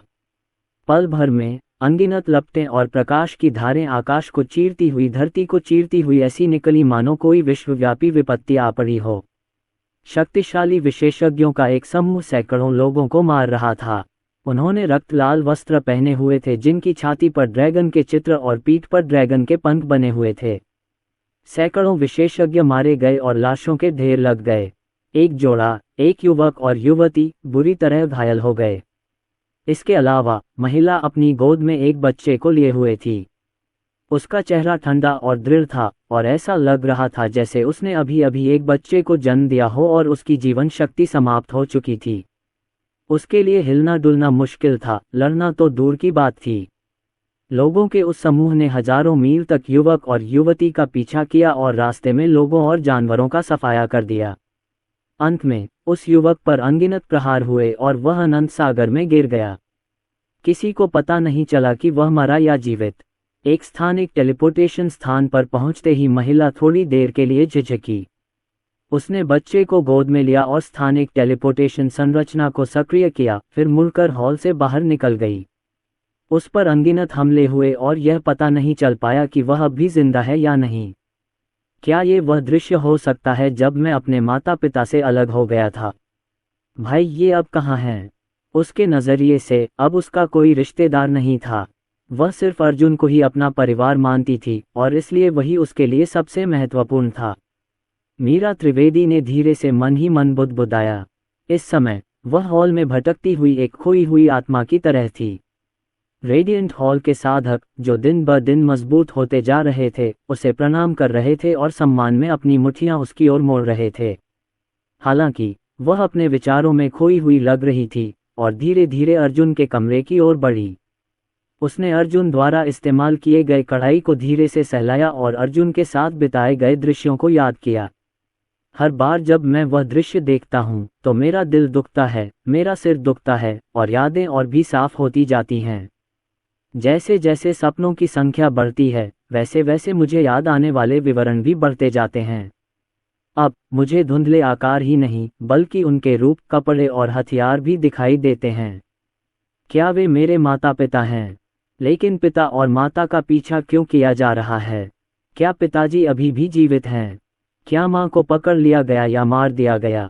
उस समय इतने सारे लोग हमारा पीछा क्यों कर रहे थे? माँ स्थानिक टेलीपोर्टेशन संरचना का उपयोग करके मेरे साथ क्यों नहीं चली गईं? भाई ये ने कहा था कि हर स्थानिक टेलीपोर्टेशन संरचना एक सृष्टि क्षेत्र विशेषज्ञ द्वारा बनाई गई थी। क्या ऐसा हो सकता है कि मेरे माता पिता का पीछा करने वाला व्यक्ति पहले ही सृष्टि क्षेत्र पार कर चुका हो? क्या वह स्टार अपचक क्षेत्र विशेषज्ञ है या सीलबंद द्वार क्षेत्र विशेषज्ञ? क्या माँ जानती थी कि हम साथ नहीं जा सकते, इसलिए उन्होंने मुझे अंदर ही छोड़ दिया और बाहर जाकर स्थानिक टेलीपोर्टेशन संरचना के सक्रिय होने के समय का इंतजार किया? उस समय वास्तव में क्या हुआ था? मीरा त्रिवेदी ने उदास होकर आह भरी और हल्के से सिर हिलाया। फिर वह घर से बाहर निकली और अचानक जुबिन यादव पर उनकी नज़र पड़ी। जुबिन यादव एक असंबद्ध साधक था जिससे अर्जुन की मुलाकात रक्त आत्मा रहस्य भूमि में प्रवेश करते समय हुई थी। बाद में वह डाक हॉल में शामिल हो गया और जैसे जैसे वह आगे बढ़ा, वह हान परिवार के क्षेत्र में स्थित रेडिएंट हॉल का एक शाखा प्रमुख बन गया। उस समय उसने ही किसी को ये सूचना भेजने के लिए भेजा था कि विजय मिश्रा अपने आदमियों को यहाँ ले आया है। अब वह सर्वोच्च सम्राट क्षेत्र के अंतिम चरण में पहुंच गया था और दीप्तिमान हॉल में स्वर्गीय सेना का उपवरिष्ठ बन गया था और उसने दाव्युआन क्षेत्र के सैनिकों को प्रशिक्षित किया था। अनिकेत दास के अनुसार भले ही वे एक वर्ष में रक्त तलवार संप्रदाय को पराजित न कर पाएं, फिर भी उन्हें युद्ध करना ही होगा। भले ही उन्हें शत्रु को मारने के लिए आत्मविनाश करना पड़े, लेकिन उनकी साधना का स्तर पर्याप्त ऊंचा होना चाहिए। अन्यथा आत्मविनाश की शक्ति भी शत्रु को घायल करने के लिए पर्याप्त नहीं होगी। मिस मीरा त्रिवेदी, क्या कुछ बात है? जुबिन यादव ने अपने हाथों को कप के आकार में करके मीरा त्रिवेदी की ओर इशारा किया और फिर सम्मानपूर्वक पूछा। वह जानते थे कि अर्जुन मीरा त्रिवेदी को अपनी बहन की तरह मानते हैं, इसलिए उन्होंने उनके साथ पूरे सम्मान से व्यवहार किया। मीरा त्रिवेदी ने सिर हिलाया। अचानक उन्हें अर्जुन का ख्याल आया और उन्होंने पूछा, जुबिन यादव, अगर भाई ये को अपने परिवार से जुड़ी कोई बहुत ज़रूरी बात पता चल जाए, लेकिन उन्हें सच्चाई पता न हो, तो भाई ये क्या करेंगे? हॉल मास्टर निश्चित रूप से पूरी तरह से जांच करेंगे। अंत में एक दिन सब कुछ सामने आ ही जाएगा। जुबिन यादव ने गंभीरता से जवाब दिया, अगर कोई जांच करने को तैयार है तो उसे सच्चाई का पता चल ही जाएगा, लेकिन अगर कोई जांच नहीं करेगा तो उसे जिंदगी भर जवाब नहीं मिलेगा। फिर उसने अवचेतन मन से पूछा, क्या हॉल मास्टर किसी चीज़ की जांच करवाना चाहते हैं? नहीं भाई, ये के मामले के बारे में मुझे कुछ नहीं पता, बस थोड़ा उलझन में थी और संयोग से आपसे टकरा गई, इसलिए मैंने ये सवाल पूछ लिया। मीरा त्रिवेदी की बात खत्म होने के बाद वह जाने ही वाली थीं। हालांकि जुबिन यादव ने कहा, मिस मीरा त्रिवेदी, आप हॉल मास्टर के लिए बहुत महत्वपूर्ण हैं। अगर आपको कोई समस्या है या आपके माता पिता से जुड़ी कोई बात है तो आपको जाकर जांच करनी चाहिए। हॉल मास्टर आपकी ज़रूर मदद करेंगे। मुझे भी पता है कि आपकी पहचान असाधारण है। वह एक पल के लिए रुके और फिर बोले, मिस मीरा त्रिवेदी, मुझे लगता है कि आपको अपनी पहचान की जांच करनी चाहिए। कम से कम मुझे तो लगता है कि आपकी पृष्ठभूमि और हैसियत साधारण नहीं है। शायद आप कुलीन हैं, किसी उच्चस्तरीय सैन्य क्षेत्र के बड़े परिवार में जन्मी हैं और एक अज्ञात प्रतिभा हैं। आपका दर्जा मिस ईशा से भी ऊंचा हो सकता है। यदि आप जांच करें, शायद आप अपने मूल स्थान पर वापस लौटने में सक्षम हो सकें और हॉल मास्टर की मदद करने के लिए परिवार या संप्रदाय के अधिकार का उपयोग करने में सक्षम हो सकें। इससे हॉल मास्टर को मदद मिलेगी। मीरा त्रिवेदी को ये कुछ शब्द सुनने के बाद ही उनके चेहरे पर दृढ़ संकल्प और उद्देश्य का भाव आ गया, मानो बादलों के छटने के बाद उसे साफ आसमान दिखाई दे गया हो। उसने अब कोई झिझक नहीं दिखाए और दृढ़ विश्वास के साथ कहा, हाँ, मैं अपनी पहचान की जांच करूंगी। शायद मैं भाई ये की बहुत मदद कर सकूं और उन्हें पूज्य अमर विद्यालक्ष्मी या रक्त तलवार संप्रदाय के हाथों का कष्ट न सहना पड़े। जब समय आएगा, मैं भाई ये की मदद करूंगी कि वह अपने रास्ते में आने वाली हर चीज को कुचल दे और ईशा और रोशनी को वापस ला सके। वाइस एल्डर जो, मैं लिंगवू महाद्वीप जा रहा हूँ। कृपया मंडप मास्टर अनिकेत दास और अन्य लोगों को सूचित करें, मीरा त्रिवेदी ने आत्मविश्वास से कहा। इसके बाद मीरा त्रिवेदी सीधे स्पिरिट सिटी की ओर चल पड़ी। जब तक जुबिन यादव ने प्रतिक्रिया दी, मीरा त्रिवेदी क्षितिज में गायब हो चुकी थीं। कुछ ही देर में जुबिन यादव एक सीलबंद महल के सामने पहुंच गया। उसने मुठियां भींच लीं और कहा, पवेलियन मास्टर हान, मिस मीरा त्रिवेदी पहले ही जा चुकी हैं। लगता है वह स्पिरिट सिटी जा रही हैं और हॉल मास्टर की मदद करने के लिए अपनी पहचान की जांच करने लिंगवू महाद्वीप की ओर दौड़ रही हैं। क्या आपको उन्हें वापस लाने के लिए हमारी ज़रूरत है? हालांकि मीरा त्रिवेदी को कुनलुन पर्वतों में काफ़ी शक्तिशाली माना जाता था, लेकिन लिंगवू महाद्वीप में स्थिति बिल्कुल अलग थी। इसलिए वहां यात्रा करना उनके लिए बेहद खतरनाक होगा। क्या उसे मिस ये वापस मिलनी चाहिए? जब हॉल मास्टर चले गए तो उन्होंने मिस मीरा त्रिवेदी को कोई निर्देश नहीं दिया था। वो चली गई। अनिकेत दास एकांत से जागे। उनके सफ़ेद बाल पूरी तरह गायब हो गए थे और वो एक अधेड़ उम्र के आदमी में बदल गए थे। वो पालथी मारकर बैठ गए और सोचने लगे, उनकी पहचान इतनी आसान नहीं है। हमें इसमें दखल देने का कोई हक नहीं है। अगर वह सचमुच हॉल मास्टर की मदद कर सकती है तो वह कुनलुन पर्वतों को भी बचा लेगी। उसे जाने दो, उसे रोकना बेकार है। जहां तक खतरे की बात है, उसकी रक्त शक्ति बहुत प्रबल है। कम से कम ये पिछली बार आए रक्त तलवार संप्रदाय के विशेषज्ञों की शक्ति से तो ज्यादा प्रबल थी। अगर हम उसे रोकने की कोशिश भी करें, अगर वह अपनी रक्त शक्ति सक्रिय कर ले तो हम उसे रोक नहीं सकते। अर्जुन के बिना रेडियंट हॉल में महत्वपूर्ण युद्ध शक्ति नहीं थी। मीरा त्रिवेदी पवित्र ड्रैगन के वंश से आती है, जो संभवतः लिंगवू महाद्वीप के किसी उच्च परिवार से है। एक बार जब वह अपनी वंश शक्ति प्रकट कर देगी तो अधिकांश परिवार उसे नुकसान पहुंचाने की हिम्मत नहीं करेंगे। बहरहाल, जैसा कि जुबिन यादव ने पहले कहा था, अगर मीरा त्रिवेदी अपने मूल स्थान पर लौटती हैं तो वे और भी विशेषज्ञों को अपने पक्ष में ला पाएंगी। इसलिए अनिकेत दास का मानना था कि उन्हें बस इंतजार करना चाहिए और देखना चाहिए। समझा। इसके बाद जुबिन यादव ने अपनी मुठियां भींच लीं और वहां से चले गए। मीरा त्रिवेदी के जाने से रेडियंट हॉल में ज्यादा हलचल नहीं मची।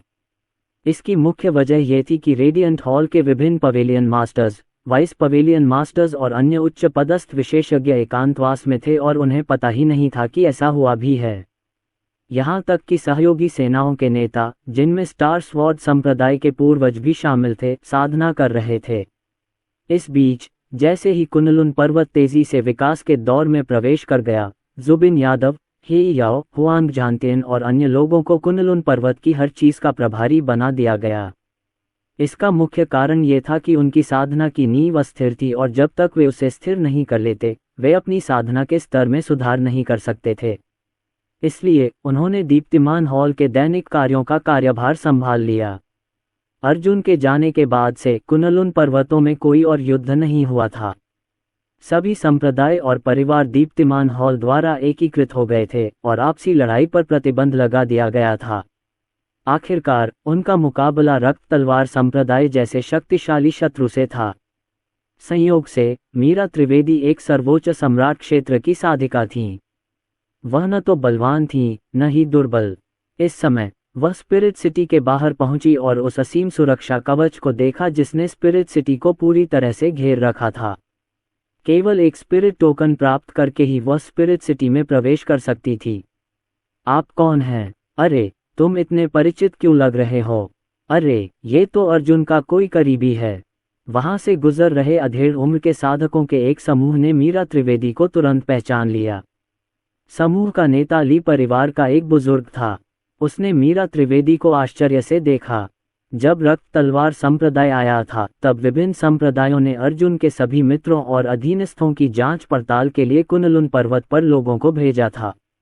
बेशक, इसमें मीरा त्रिवेदी भी शामिल थीं, और उन्हें पता चला कि वह ऐसी व्यक्ति थी जिन्हें अर्जुन बहुत महत्व देते थे।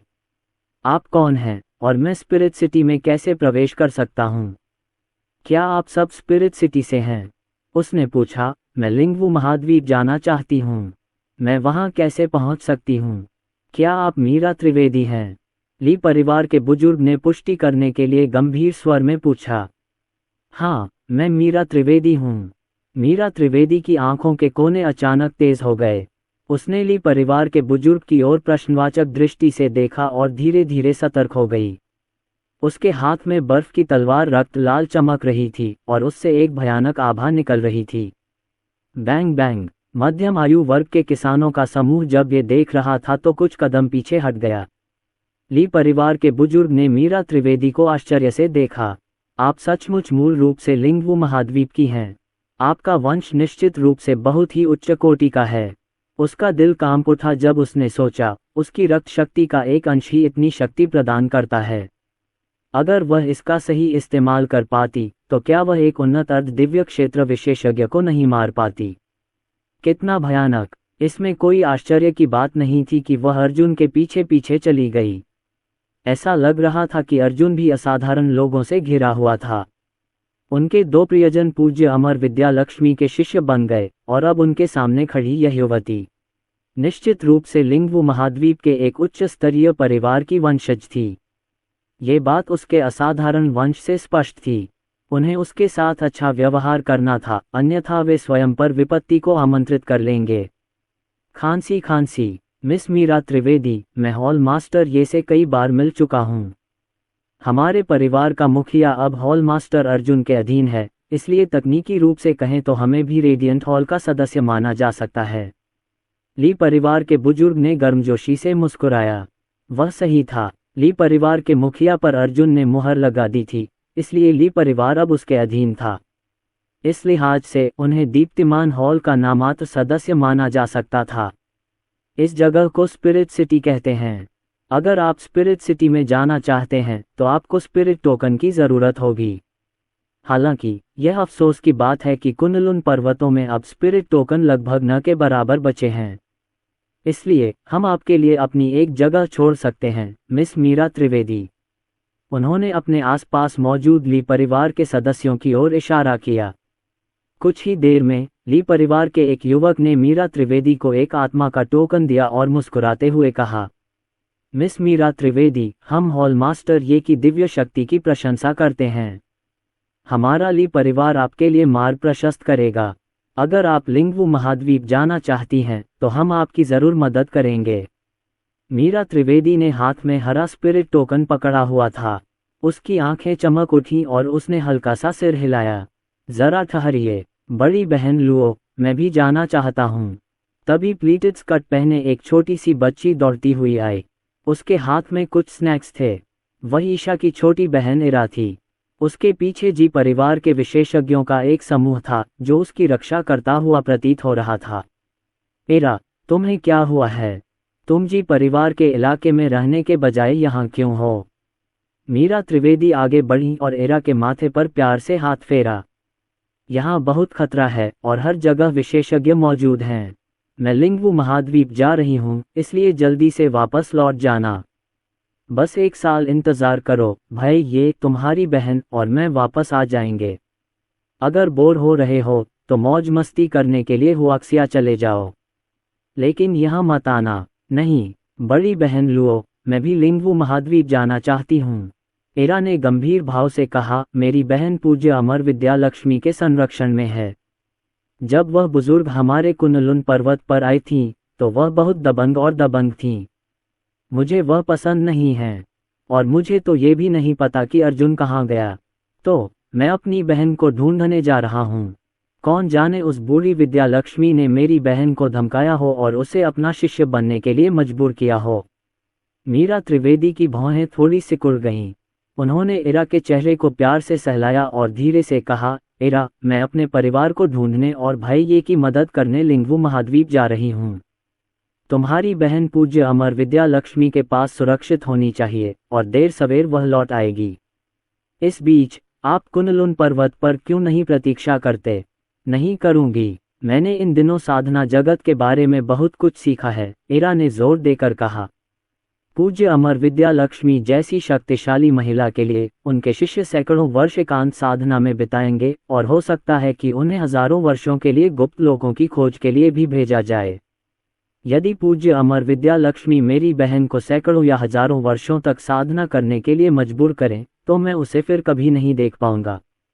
इसीलिए मैं लिंगवू महाद्वीप में प्रवेश करना चाहता हूँ। मैं अपनी बहन और अर्जुन को ढूंढना चाहता हूँ। ठीक है, मीरा त्रिवेदी ने सिर हिलाया और मान गईं। उन्हें एक साथी मिलने की खुशी थी।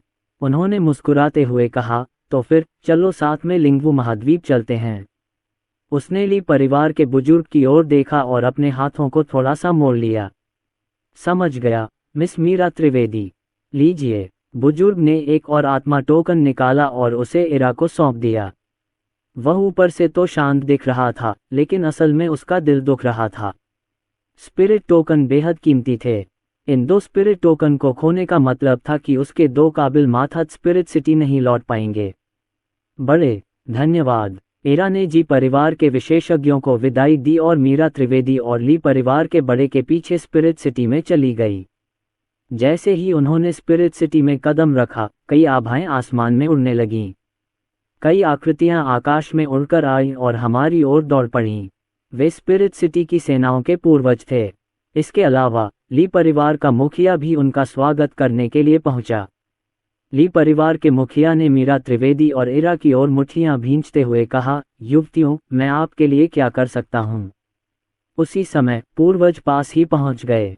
जब उन्होंने देखा कि अर्जुन नहीं आया है तो उन्होंने संदेश भेजने वाले बुजुर्ग की ओर देखा और राहत की सांस ली। वे आकाश से नीचे उतरे और अपनी अपनी मीनारों पर बैठ गए और अपनी आत्मशक्ति का उपयोग करते हुए मीरा त्रिवेदी और ली परिवार के मुखिया के बीच हो रही बातचीत पर कान लगाने लगे। आखिरकार अर्जुन तो आए ही नहीं थे, बल्कि उनके अधीनस्थ ही आए थे, इसलिए इन दोनों का व्यक्तिगत रूप से स्वागत करने का कोई कारण नहीं था। वरिष्ठ, मैं पूछना चाहता हूं कि भाई ये ने कौन सी स्थानिक टेलीपोर्टेशन संरचना का उपयोग किया था?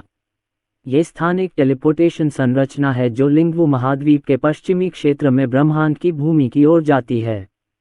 इसका नियंत्रण बेगोन परिवार के पास है, जो एक मध्यम आकार का परिवार है, ली परिवार के मुखिया ने धीरे से कहा।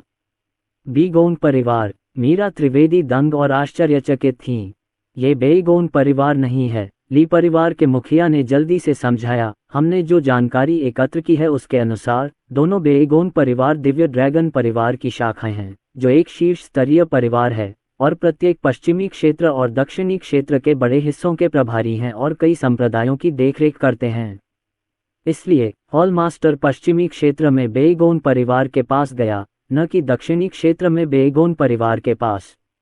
हालांकि उन दोनों का उपनाम बेगोन है, लेकिन वे वास्तव में रिश्तेदार नहीं हैं। वे दिव्य ड्रैगन परिवार की 2 शाखाएं हैं। लिंगवू महाद्वीप कुनलुन पर्वतों से अलग था। कुनलुन पर्वतों के विभिन्न संप्रदायों और परिवारों के बीच शायद ही कभी एक दूसरे के साथ श्रेष्ठ और अधीनस्थ का रिश्ता होता था और वे आमतौर पर सह अस्तित्व में रहते थे। हालांकि जब कोई बड़ी घटना घटती थी तो कमजोर ताकतें कुनलुन संप्रदाय और दाओ संप्रदाय जैसी मजबूत ताकतों का अनुसरण करती थीं। दूसरी ओर लिंगवू महाद्वीप में एक सख्त पदानुक्रम था। निम्न स्तरीय सेनाओं को मध्यम स्तरीय सेनाओं जैसे बेगोन परिवार के अधीन रहना पड़ता था। फिर बेगोन परिवार उच्च स्तरीय परिवारों जैसे दिव्य ड्रैगन परिवार के अधीन रहता था। यह एक सख्त व्यवस्था थी और सभी उसका पालन करते थे। जहां तक राक्षसी विशेषज्ञों की बात है, वे सभी लिंगवू महाद्वीप में फैले हुए थे। हालांकि नाम के पदानुक्रम के अधीन होने के बावजूद ये संभावना थी कि बुलाए जाने पर वे झुकेंगे नहीं। ली परिवार के मुखिया ने जब ये कहा तो मीरा त्रिवेदी ने थोड़ा सिर हिलाया। वरिष्ठ ली, हम बड़े भाई अर्जुन को खोजने के लिए ब्रह्मांड की भूमि पर जा रहे हैं, एरा ने कहा। ली परिवार के मुखिया ने बताया, वह पहले ही स्थानिक टेलीपोर्टेशन संरचना का उपयोग कर चुका है, इसलिए उसे स्थानिक ऊर्जा की आपूर्ति को पुनः चार्ज करने के लिए 10 साल की आवश्यकता है। हालांकि एक और स्थानिक टेलीपोर्टेशन संरचना है जो पश्चिमी क्षेत्र की ओर जाती है, लेकिन ये ब्रह्मांड की भूमि की बजाय सांसारिक जेड की भूमि की ओर जाती है। यह एक अन्य मध्यम आकार के परिवार का क्षेत्र है और यह ब्रह्मांड की भूमि से 200,000 किलोमीटर दूर है। दोनों जगहों के बीच कई ताकतें हैं और राक्षसी जानवरों का कब्जा भी है, इसलिए यह एक खतरनाक यात्रा होगी। मेरा सुझाव है कि आप वहां न जाएं। मीरा त्रिवेदी ने स्पष्ट शब्दों में कहा, मुझे सीनियर ली को वहां लाने के लिए परेशान करना होगा। ली परिवार के मुखिया ने मीरा त्रिवेदी और एरा को काफी देर तक घूरा, फिर हल्के से सिर हिलाया। फिर वह दोनों महिलाओं को स्थानिक टेलीपोर्टेशन संरचना में ले आया। ऊपर चलो, उसने अपने सामने स्थित स्थानिक टेलीपोर्टेशन संरचना की ओर इशारा किया और कहा, मैं इसे सक्रिय कर दूंगा।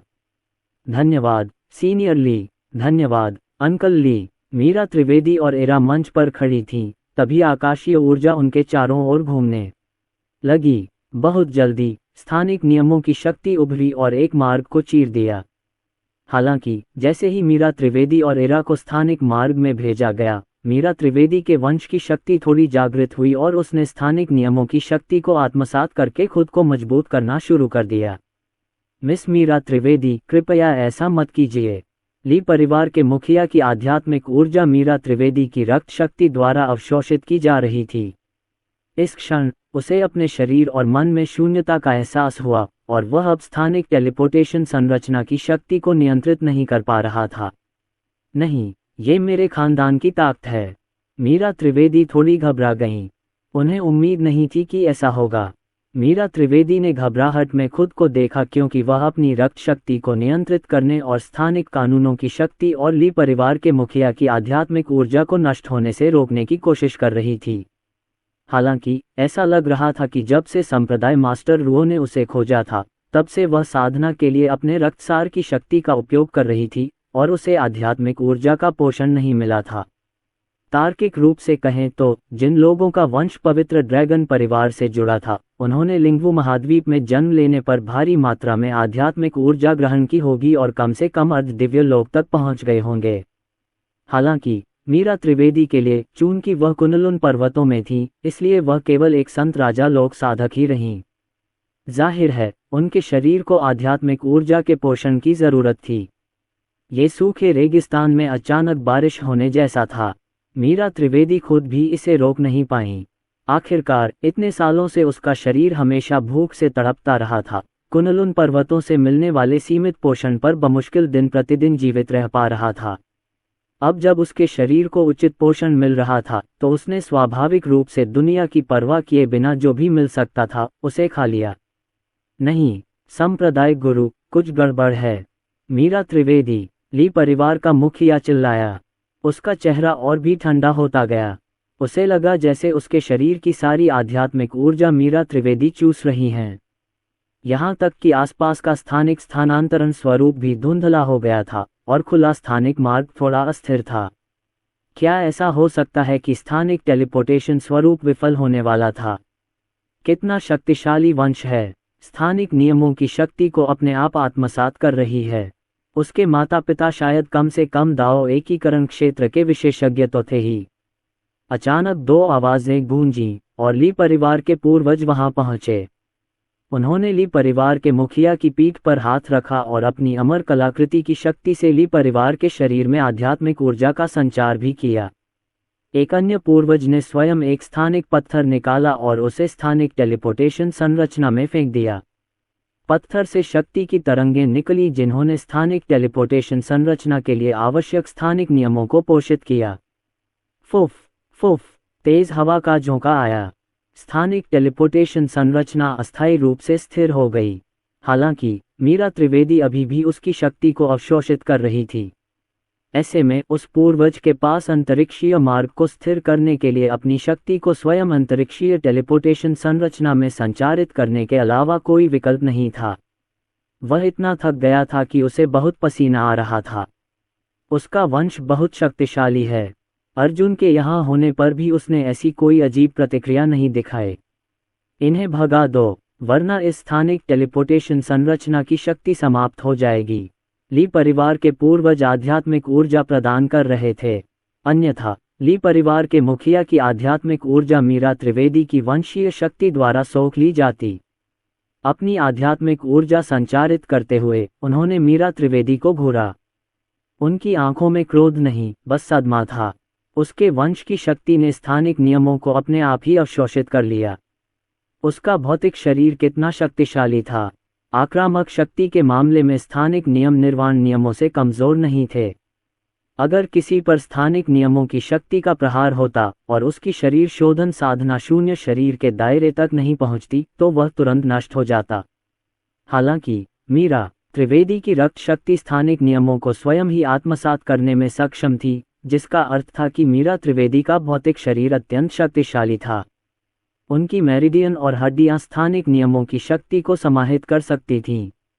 उसके जैसे किसी को जन्म देने के लिए किसी को दाव एकीकरण क्षेत्र या यहाँ तक कि सृजन क्षेत्र तक पहुंचना जरूरी था, अन्यथा उसकी रक्त शक्ति और भौतिक शरीर बिना किसी नुकसान के स्थानिक नियमों को आत्मसात नहीं कर पाते। ऐसा लग रहा था कि मीरा त्रिवेदी की उत्पत्ति उनकी समझ से कहीं परे थी, इसलिए उन्हें उसे नाराज करने से बचना था, वरना उनके दिन गिने चुने रह जाते। वरिष्ठजनों, मुझे माफ करना, मुझे नहीं पता था कि ऐसा होगा। मीरा त्रिवेदी काफी घबराई हुई थी, लेकिन इस समय वह केवल इरा का हाथ पकड़ सकती थी। उन्हें चिंता थी कि टेलीपोर्टेशन प्रक्रिया के दौरान कुछ हो जाएगा। ठीक है, हम तुम्हें अभी विदा करेंगे, तैयार हो जाओ। दोनों पूर्वजों ने गर्जना की और अपनी आध्यात्मिक ऊर्जा को पूरी ताकत से मुक्त कर दिया, इसे संरचना में संचारित कर दिया और स्थानिक पत्थर की पूरी शक्ति को सक्रिय कर दिया। इसके बाद स्थानिक टेलीपोर्टेशन संरचना में एक नीली रोशनी चमक उठी। नीली रोशनी के गायब होने के बाद मीरा त्रिवेदी और इरा को स्थानिक मार्ग में खींच लिया गया। जब उन्होंने पीछे मुड़कर देखा तो पाया कि संरचना पहले ही सूख चुकी थी। इस संरचना को अपनी शक्ति पुनः प्राप्त करने में संभवतः हजारों वर्ष लगेंगे। सभी लोग आज जो कुछ हुआ उसे गोपनीय रखें। ऐसे शक्तिशाली विशेषज्ञ का वंशज निम्न स्तरीय मार्शल प्लेन में क्यों दिखाई देगा? इस स्थिति के पीछे निश्चित रूप से एक बड़ा रहस्य छिपा है। हालांकि हमारी सीमित शक्ति को देखते हुए हमें इसमें शामिल नहीं होना चाहिए, इसलिए इस मामले को भूल जाओ। मान गया। ली परिवार के पूर्वज ने ली परिवार के मुखिया की ओर देखा और कहा, याद रखना, ये खबर मत फैलाना। बस बाहरी दुनिया को बता देना कि टेलीपोर्टेशन प्रक्रिया के दौरान कुछ खास नहीं हुआ। हम दूसरे पूर्वजों को बता देंगे। अन्यथा यदि हम अवांछित ध्यान आकर्षित करते हैं तो बहुत संभव है कि हमारा जीवन खतरे में पड़ जाएगा। स्पिरिट सिटी के प्रमुख गुट 10,000 वर्षों से नहीं बदले थे, जिसका एक कारण ये था कि वे जानते थे कि जीवित कैसे रहा जाए, क्या कहा जाना चाहिए, क्या किया जाना चाहिए और क्या नहीं कहा जाना चाहिए, ये प्रकट नहीं किया जाना चाहिए। फिर दोनों पूर्वज आकाश में उड़ गए और अन्य 11 पूर्वजों को इसकी सूचना दी। कुछ देर विचार विमर्श के बाद सभी पूर्वजों ने सर्वसम्मति से इस मामले को दबाने पर सहमति जताई। यह मामला अर्जुन के मामले से ज्यादा गंभीर था क्योंकि इसमें एक विशेषज्ञ से कहीं ज्यादा बड़ी ताकत शामिल थी। जरा सी चूक स्पिरिट सिटी के विनाश का कारण बन सकती थी। ये रक्त तलवार संप्रदाय और अर्जुन के संयुक्त प्रभाव से भी अधिक खतरनाक था। स्पिरिट सिटी में सब कुछ ठीक था। हालांकि मीरा त्रिवेदी और इरा के स्थानिक मार्ग में प्रवेश करने के बाद स्थानिक और लौकिक नियमों में विशेषज्ञता वाली कई तकनीकें धीरे धीरे मीरा त्रिवेदी के दिमाग में आईं, क्योंकि उन्होंने स्थानिक नियमों की शक्ति को आत्मसात कर लिया था। उसी समय लिंगवू महाद्वीप के उत्तरी क्षेत्र में एक युद्धग्रस्त भूमि में, जहां अनगिनत पवित्र ड्रैगन विश्राम करते थे और यहां तक कि आने जाने वाले लोग भी अद्वितीय विशेषज्ञ थे, बीच में हजारों दिव्य स्तंभ खड़े थे जो आकाश के ऊपर उठे हुए प्रतीत होते थे। ये स्थान पवित्र ड्रैगन परिवार का निषिद्ध क्षेत्र था और वह स्थान था जहां दिव्य जीवन पत्थर रखे गए थे। अचानक जंजीरों से बंधा एक दिव्य स्तंभ हल्के नीले प्रकाश से टिमटिमा उठा। असंभव! दिव्य स्तंभ की रखवाली कर रहे विशेषज्ञ के चेहरे के भाव तेजी से बदल गए। उसकी हड्डियों में गहराई तक समाया भय उसके पूरे शरीर में फैल गया और वह बुदबुदाया, असंभव। वह वास्तव में मरी नहीं, बल्कि एक ऐसे क्षेत्र में पहुंच गई जहां वह आकाशीय नियमों के संपर्क में आ गई। इसका कोई मतलब नहीं है। मुझे डर है कि लिंगवू महाद्वीप में कुछ बड़ा होने वाला है। बूढ़े आदमी ने अपना सिर हिलाया और घटना की जांच करने के लिए एक तकनीक का इस्तेमाल करते हुए हाथों से एक मुहर बनाई। दुर्भाग्य से उसे कुछ भी नहीं मिला।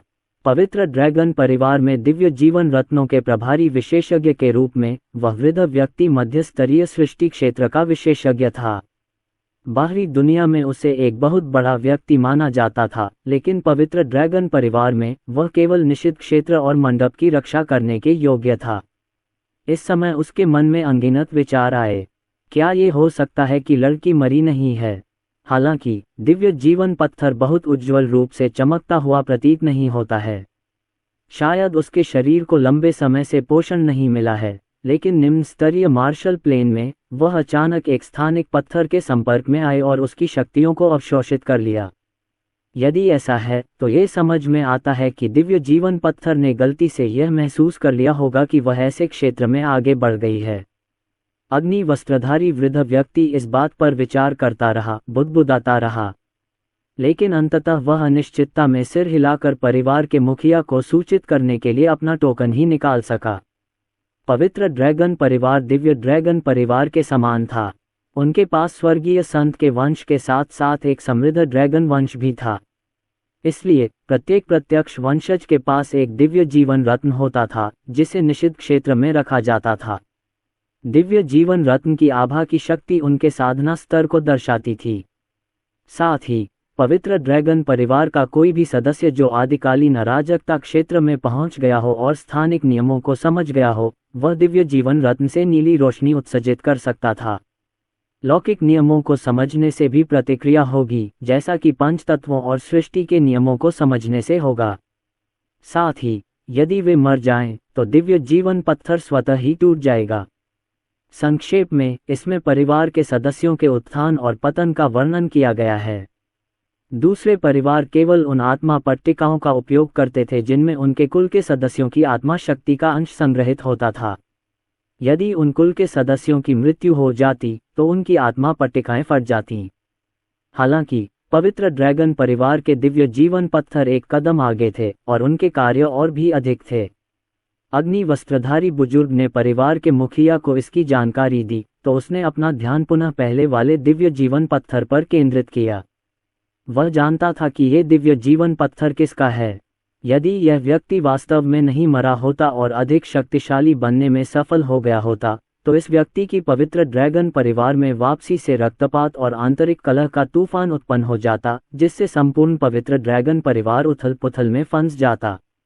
अग्नि वस्त्रधारी वृद्ध ने मीरा त्रिवेदी के दिव्य जीवन रत्न के पास रखे 2 दिव्य जीवन रत्नों को देखा।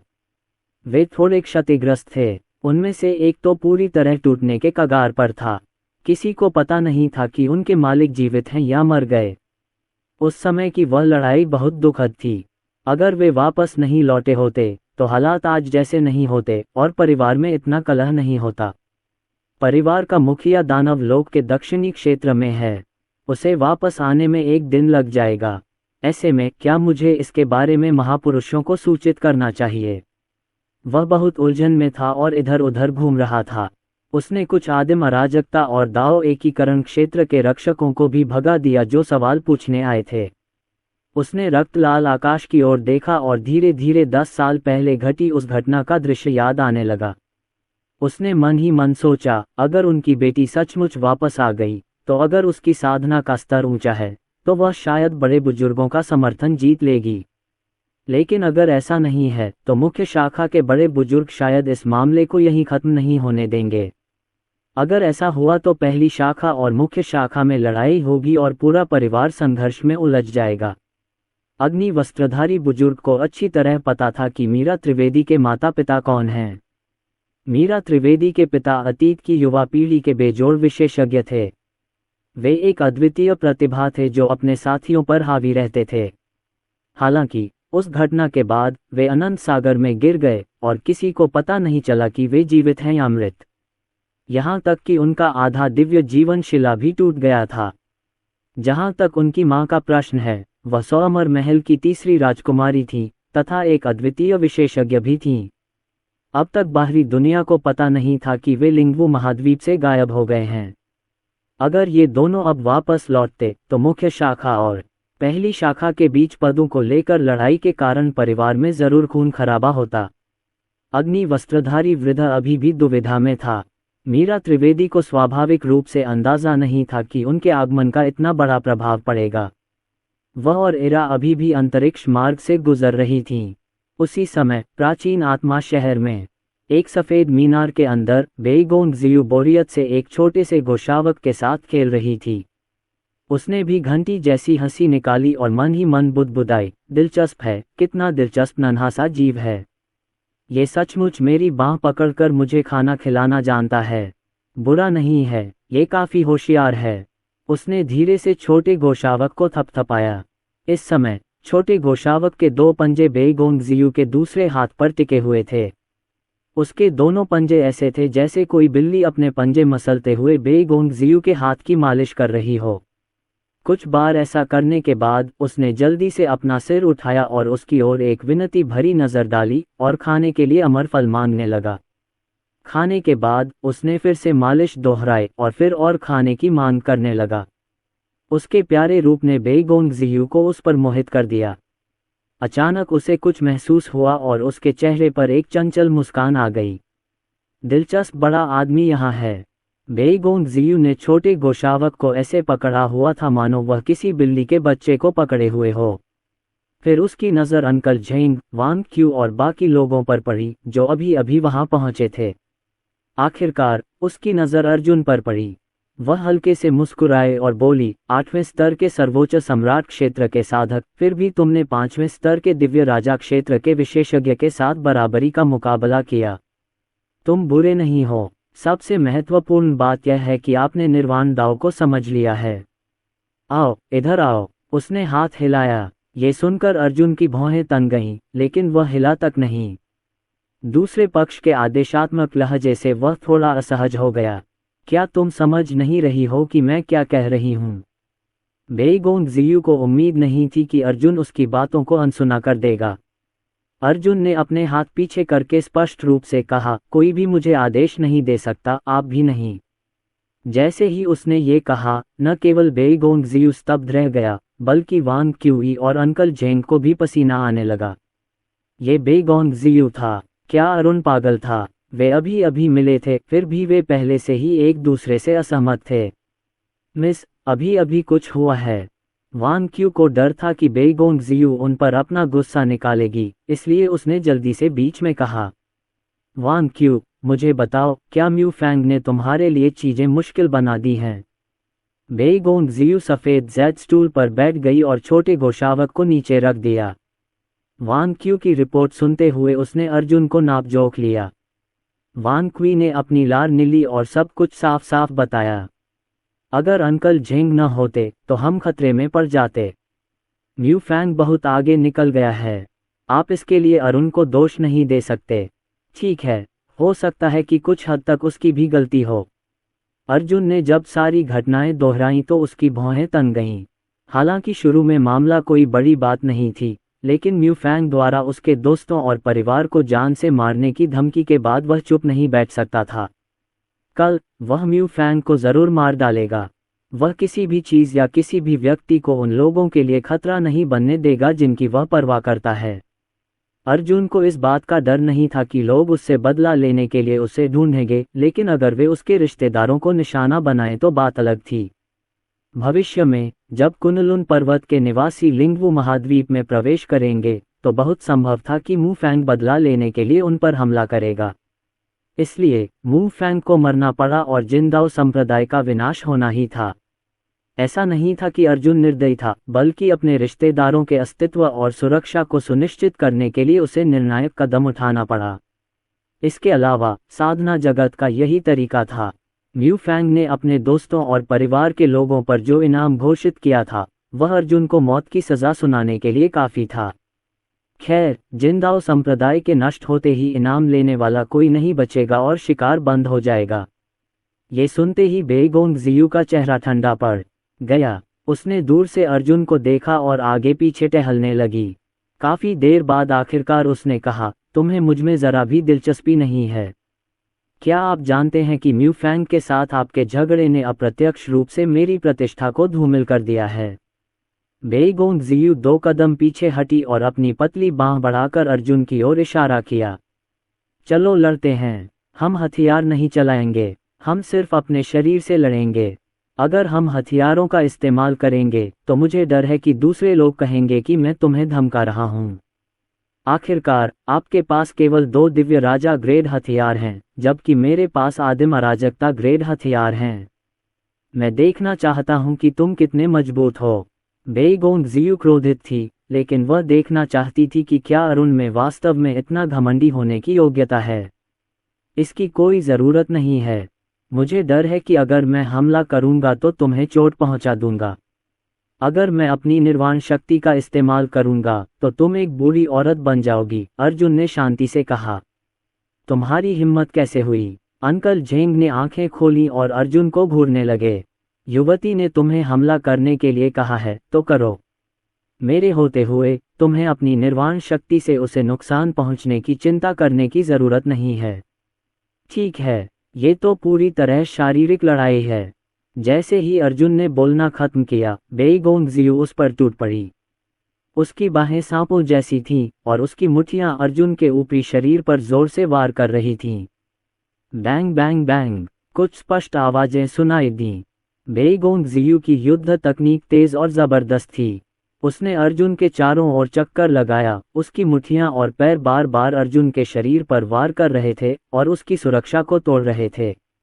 उसने अर्जुन का सीधा सामना नहीं किया, बल्कि वह फुर्तीली चाल, हथेली और मुक्का और पैरों के इस्तेमाल से अर्जुन के चारों ओर घूमती रही।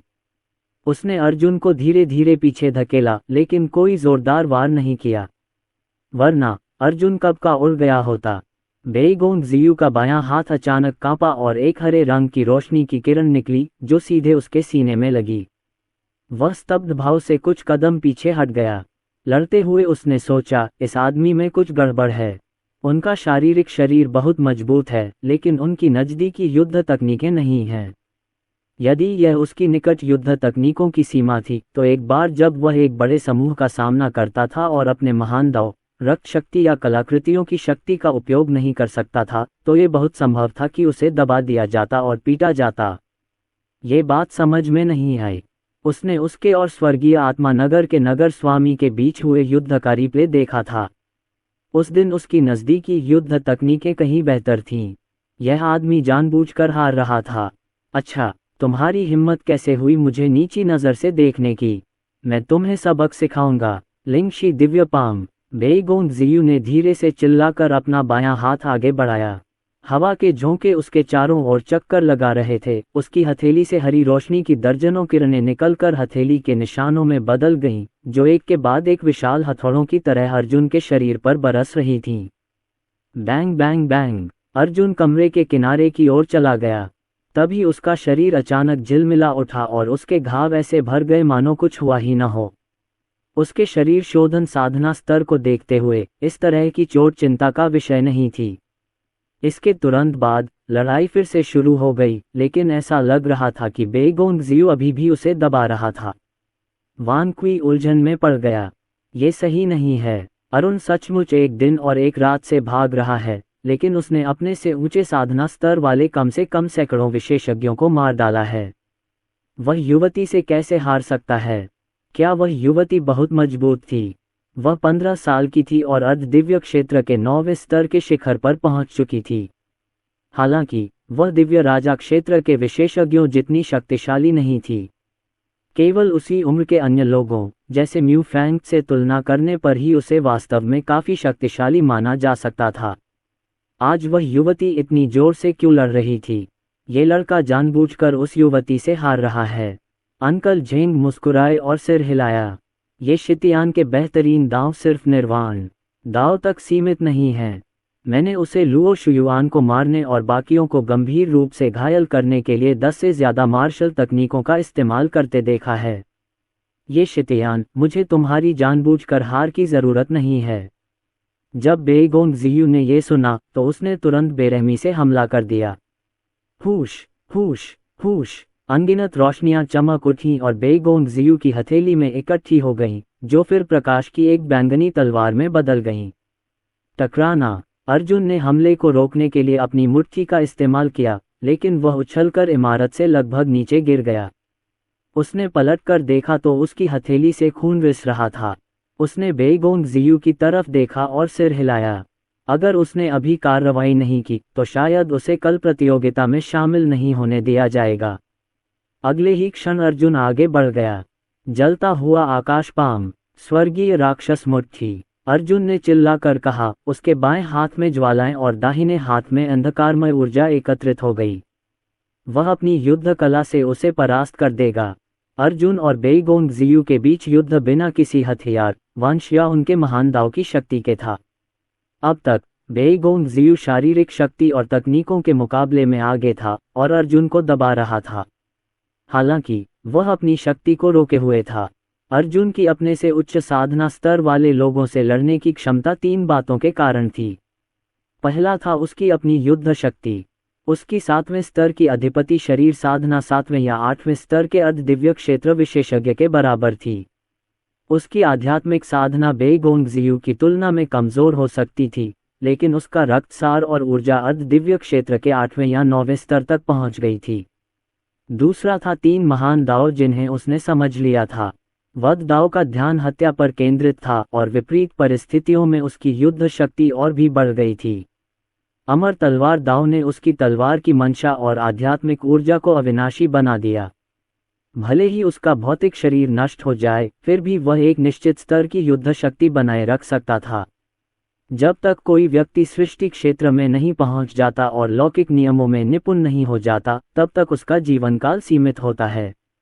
जब तक किसी साधक का जीवनकाल होता, अर्जुन उनके विरुद्ध निर्वाण दाव और शक्ति का प्रयोग कर सकता था। भले ही वह अपने प्रतिद्वंद्वी का मुकाबला न कर पाता हो, फिर भी जब तक वह जीवित रहता और युद्ध में अपने अवसरों का लाभ उठाता, वह उनका जीवनकाल समाप्त कर सकता था। जहां तक कलाकृतियों, वंश शक्ति और युद्ध तकनीकों का सवाल है, उसके पास जो कलाकृतियां थीं, वे उसी स्तर के साधकों से कहीं बेहतर थीं। हालांकि इस मामले में उसकी कलाकृतियां बेईगोंग जियू की कलाकृतियों से कमजोर थीं। हालांकि उसकी युद्ध तकनीकें संसार कब्रिस्तान के प्राचीन शक्तिशाली विशेषज्ञों से उत्पन्न हुई थीं, जिनमें से कई आदिकालीन अराजकता क्षेत्र और उससे भी आगे तक पहुंच चुके थे। उसकी वंश शक्ति भी संभवतः उससे ज्यादा मजबूत थी। हुश हुश हुश, बेईगोंग जियू के कानों के पास से हवा का एक झोंका गुजरा और उसने अपने सामने एक चमकती हुई रोशनी देखी। पलक झपकते ही अरुण 2 आकृतियों में बढ़ गया। जब उसने दोबारा देखा तो वहां पहले से ही 4 और फिर 8 आकृतियां थीं। 8 आकृतियों ने उस पर हमला करने के लिए अपने बाएं हाथ से हथेली की तकनीक और दाहिने हाथ से मुट्ठी की तकनीक का इस्तेमाल किया। इससे पहले कि वह कुछ कर पाती, उसे एक साथ 8 मुट्ठियों और 8 हथेलियों के वार लगे। वह तेजी से पीछे हटी और एक सफेद जेड स्तंभ के सहारे टिक गई। उसने चौंकते हुए कहा, तुमने अपनी हथेली और मुट्ठी की तकनीक को इतने ऊंचे स्तर तक निखारा है। इसके अलावा आपका रक्तसार और ऊर्जा बहुत मजबूत है। जब अर्जुन ने फिर से उस पर हमला किया, तब तक बेईगोंग जियू अभी भी स्तब्ध थी। इस बार उस पर बार बार हमला हुआ और उसे जवाबी कार्रवाई का मौका नहीं मिला। वह बस अपनी रक्षा की पूरी कोशिश करते हुए पीछे हट सकती थी। उसके दिल में आघात स्पष्ट था। 8वें स्तर के सर्वोच्च सम्राट क्षेत्र के साधक का रक्तसार और ऊर्जा 8वें स्तर के अर्ध दिव्य क्षेत्र के साधक के बराबर थी। इसके अलावा निकट युद्ध तकनीकों में भी वह कोई कमजोर नहीं निकला। इसमें कोई आश्चर्य नहीं था कि वह स्वर्गीय आत्मा शहर के नगर स्वामी के विरुद्ध अपनी स्थिति बनाए रखने में सफल रहा। इसके अलावा उसने अभी तक अपनी रक्त शक्ति या निर्वाण दाव का इस्तेमाल नहीं किया था। अगर हालात ऐसे ही रहे तो भले ही वह अपनी आदिम अराजकता स्तर की कलाकृतियों का इस्तेमाल करे, वह शायद उसे हरा ना पाए। ये शितयान, बस इतना ही काफी है। बेईगोंग जियू जोर से चिल्लाए और अपना नीला ड्रैगन कवच बुलाया। आकाशीय शक्ति के एक विस्फोट ने अर्जुन को एक तरफ धकेल दिया। फिर उसने नीला ड्रैगन कवच उतार दिया और अपनी मुट्ठियां भींच लीं। वरिष्ठ, आपका रक्तसार बहुत प्रबल है। अगर आप अर्ध दिव्य क्षेत्र में पहुंच गए तो आप 9वें स्तर के अर्ध दिव्य क्षेत्र के विशेषज्ञ से लड़ सकते हैं या उसे हरा भी सकते हैं। ऐसा कहा जा रहा है, सीनियर ने अभी तक आपके निर्वाण दाव और रक्तरेखा शक्ति का उपयोग नहीं किया है। उसने अपनी मुट्ठियां भींच लीं और आधे घुटनों के बल बैठ गई। अगर मैं अपनी आदिम अराजकता स्तर की कलाकृतियों का इस्तेमाल नहीं करूंगी तो मैं जरूर हार जाऊंगी। मैं भाग्यशाली हूं कि मुझे आपसे मुलाकात हुई, सीनियर। कृपया मुझे निर्वाण दाव की साधना और अपनी युद्ध तकनीकों को इतनी गहराई तक विकसित करना सिखाएं। कृपया मुझे सिखाएं, सीनियर। मैं आपको धन्यवाद स्वरूप एक आदिम अराजकता स्तर की कलाकृति जरूर दूंगा। अगर सीनियर को ये पसंद नहीं है तो मैं बेगोन परिवार से नहीं, मेरे अधीनस्थों से आपकी रक्षा करने के लिए कह सकता हूं जब तक कि आप दिव्य राजा क्षेत्र तक नहीं पहुंच जाते। मार्शल तकनीकों को इतने चरम स्तर तक विकसित करने के लिए कोई विशेष दृष्टिकोण या विधि अवश्य होनी चाहिए, है ना? यदि वह अपनी लिंगशी दिव्य हथेली और स्वर्गीय महल की सीढ़ियों को उस स्तर तक विकसित कर सके जिस स्तर तक अरुण ने अपनी हथेली और मुट्ठी की तकनीक विकसित की थी, तो उसकी युद्ध शक्ति निश्चित रूप से कम 20% बढ़ जाएगी। निर्वाण दाव दूसरों के जीवन काल को समाप्त कर सकता है, इसलिए यदि वह इसे सीखने और विकसित करने में सफल रही तो सृजन क्षेत्र से नीचे के विशेषज्ञ उससे लड़ने से बहुत सावधान रहेंगे। वह वास्तव में चाहती थी कि अरुण तो उसे सिखाए। इस क्षण बेईगोंग जियू का व्यवहार और रवैया पूरी तरह बदल गया था। पहले तो उसे अर्जुन सिर्फ दिलचस्प लगता था, लेकिन अब वह उसकी प्रतिभा और क्षमता की कायल हो गई थी और उसे अपना गुरु मानना चाहती थी। वह घुटनों के बल बैठ गई।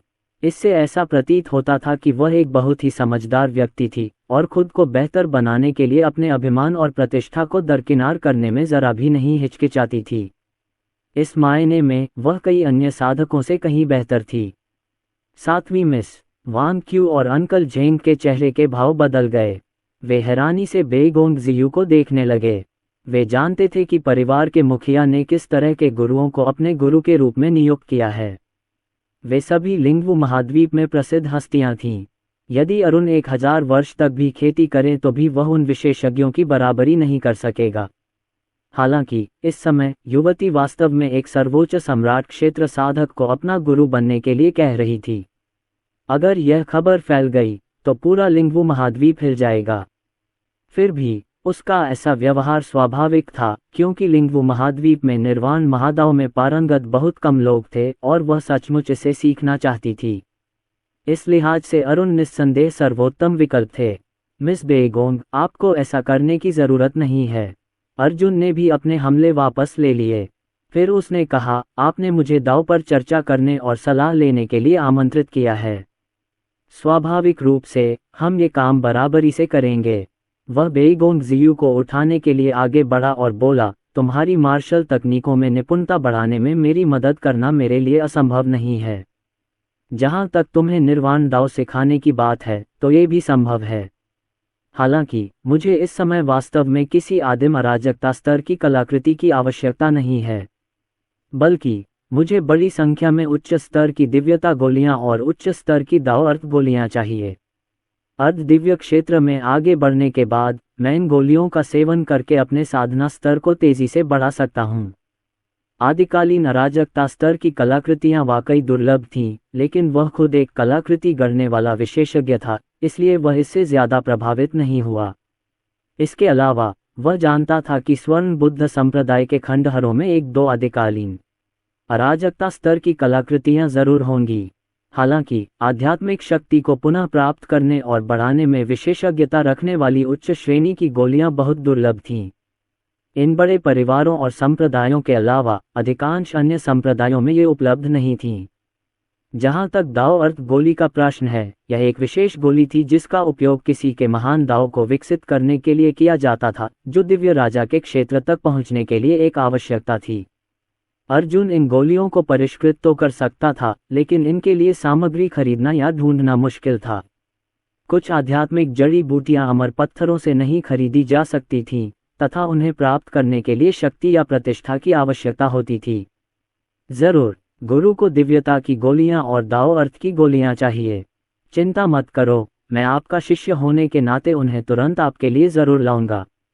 मेरे पहचान टोकन का उपयोग करके परिवार से 100 उच्चतम श्रेणी की दिव्यता की गोलियां और 20 दाव अर्थ की गोलियां खरीदो, बेई गोंग जियू ने वांग क्यूई की ओर देखते हुए कहा।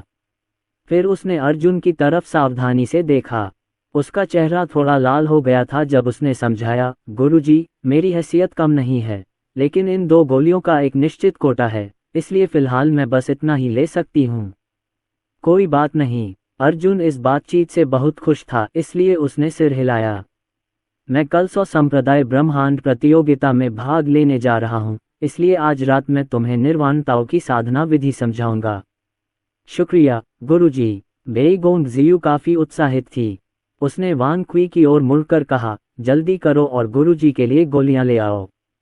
निर्देश देने के बाद वह मन ही मन बुदबुदाई, मैं आखिरकार निर्वाण दाव सीखने जा रही हूँ। एक बार जब मैं सीख जाऊंगी तो सृष्टि जगत में कोई भी मुझे कमतर आंकने की हिम्मत नहीं करेगा। चौथे भाई, 5वें भाई, छठी बहन, देखते हैं इस बार तुम मुझे कैसे धमकाते हो। अगर तुम ऐसा करोगे तो मैं तुम्हें बुरे आदमी और बुरी औरतों में बदल दूंगा। बेई गोंग जियू को याद आया कि कैसे अतीत में उसके भाई बहन उसे तंग करते थे। हालांकि एक बार जब उसने निर्वाण दाव सीख लिया तो उसने पलटवार किया और उन्हें अच्छा सबक सिखाया।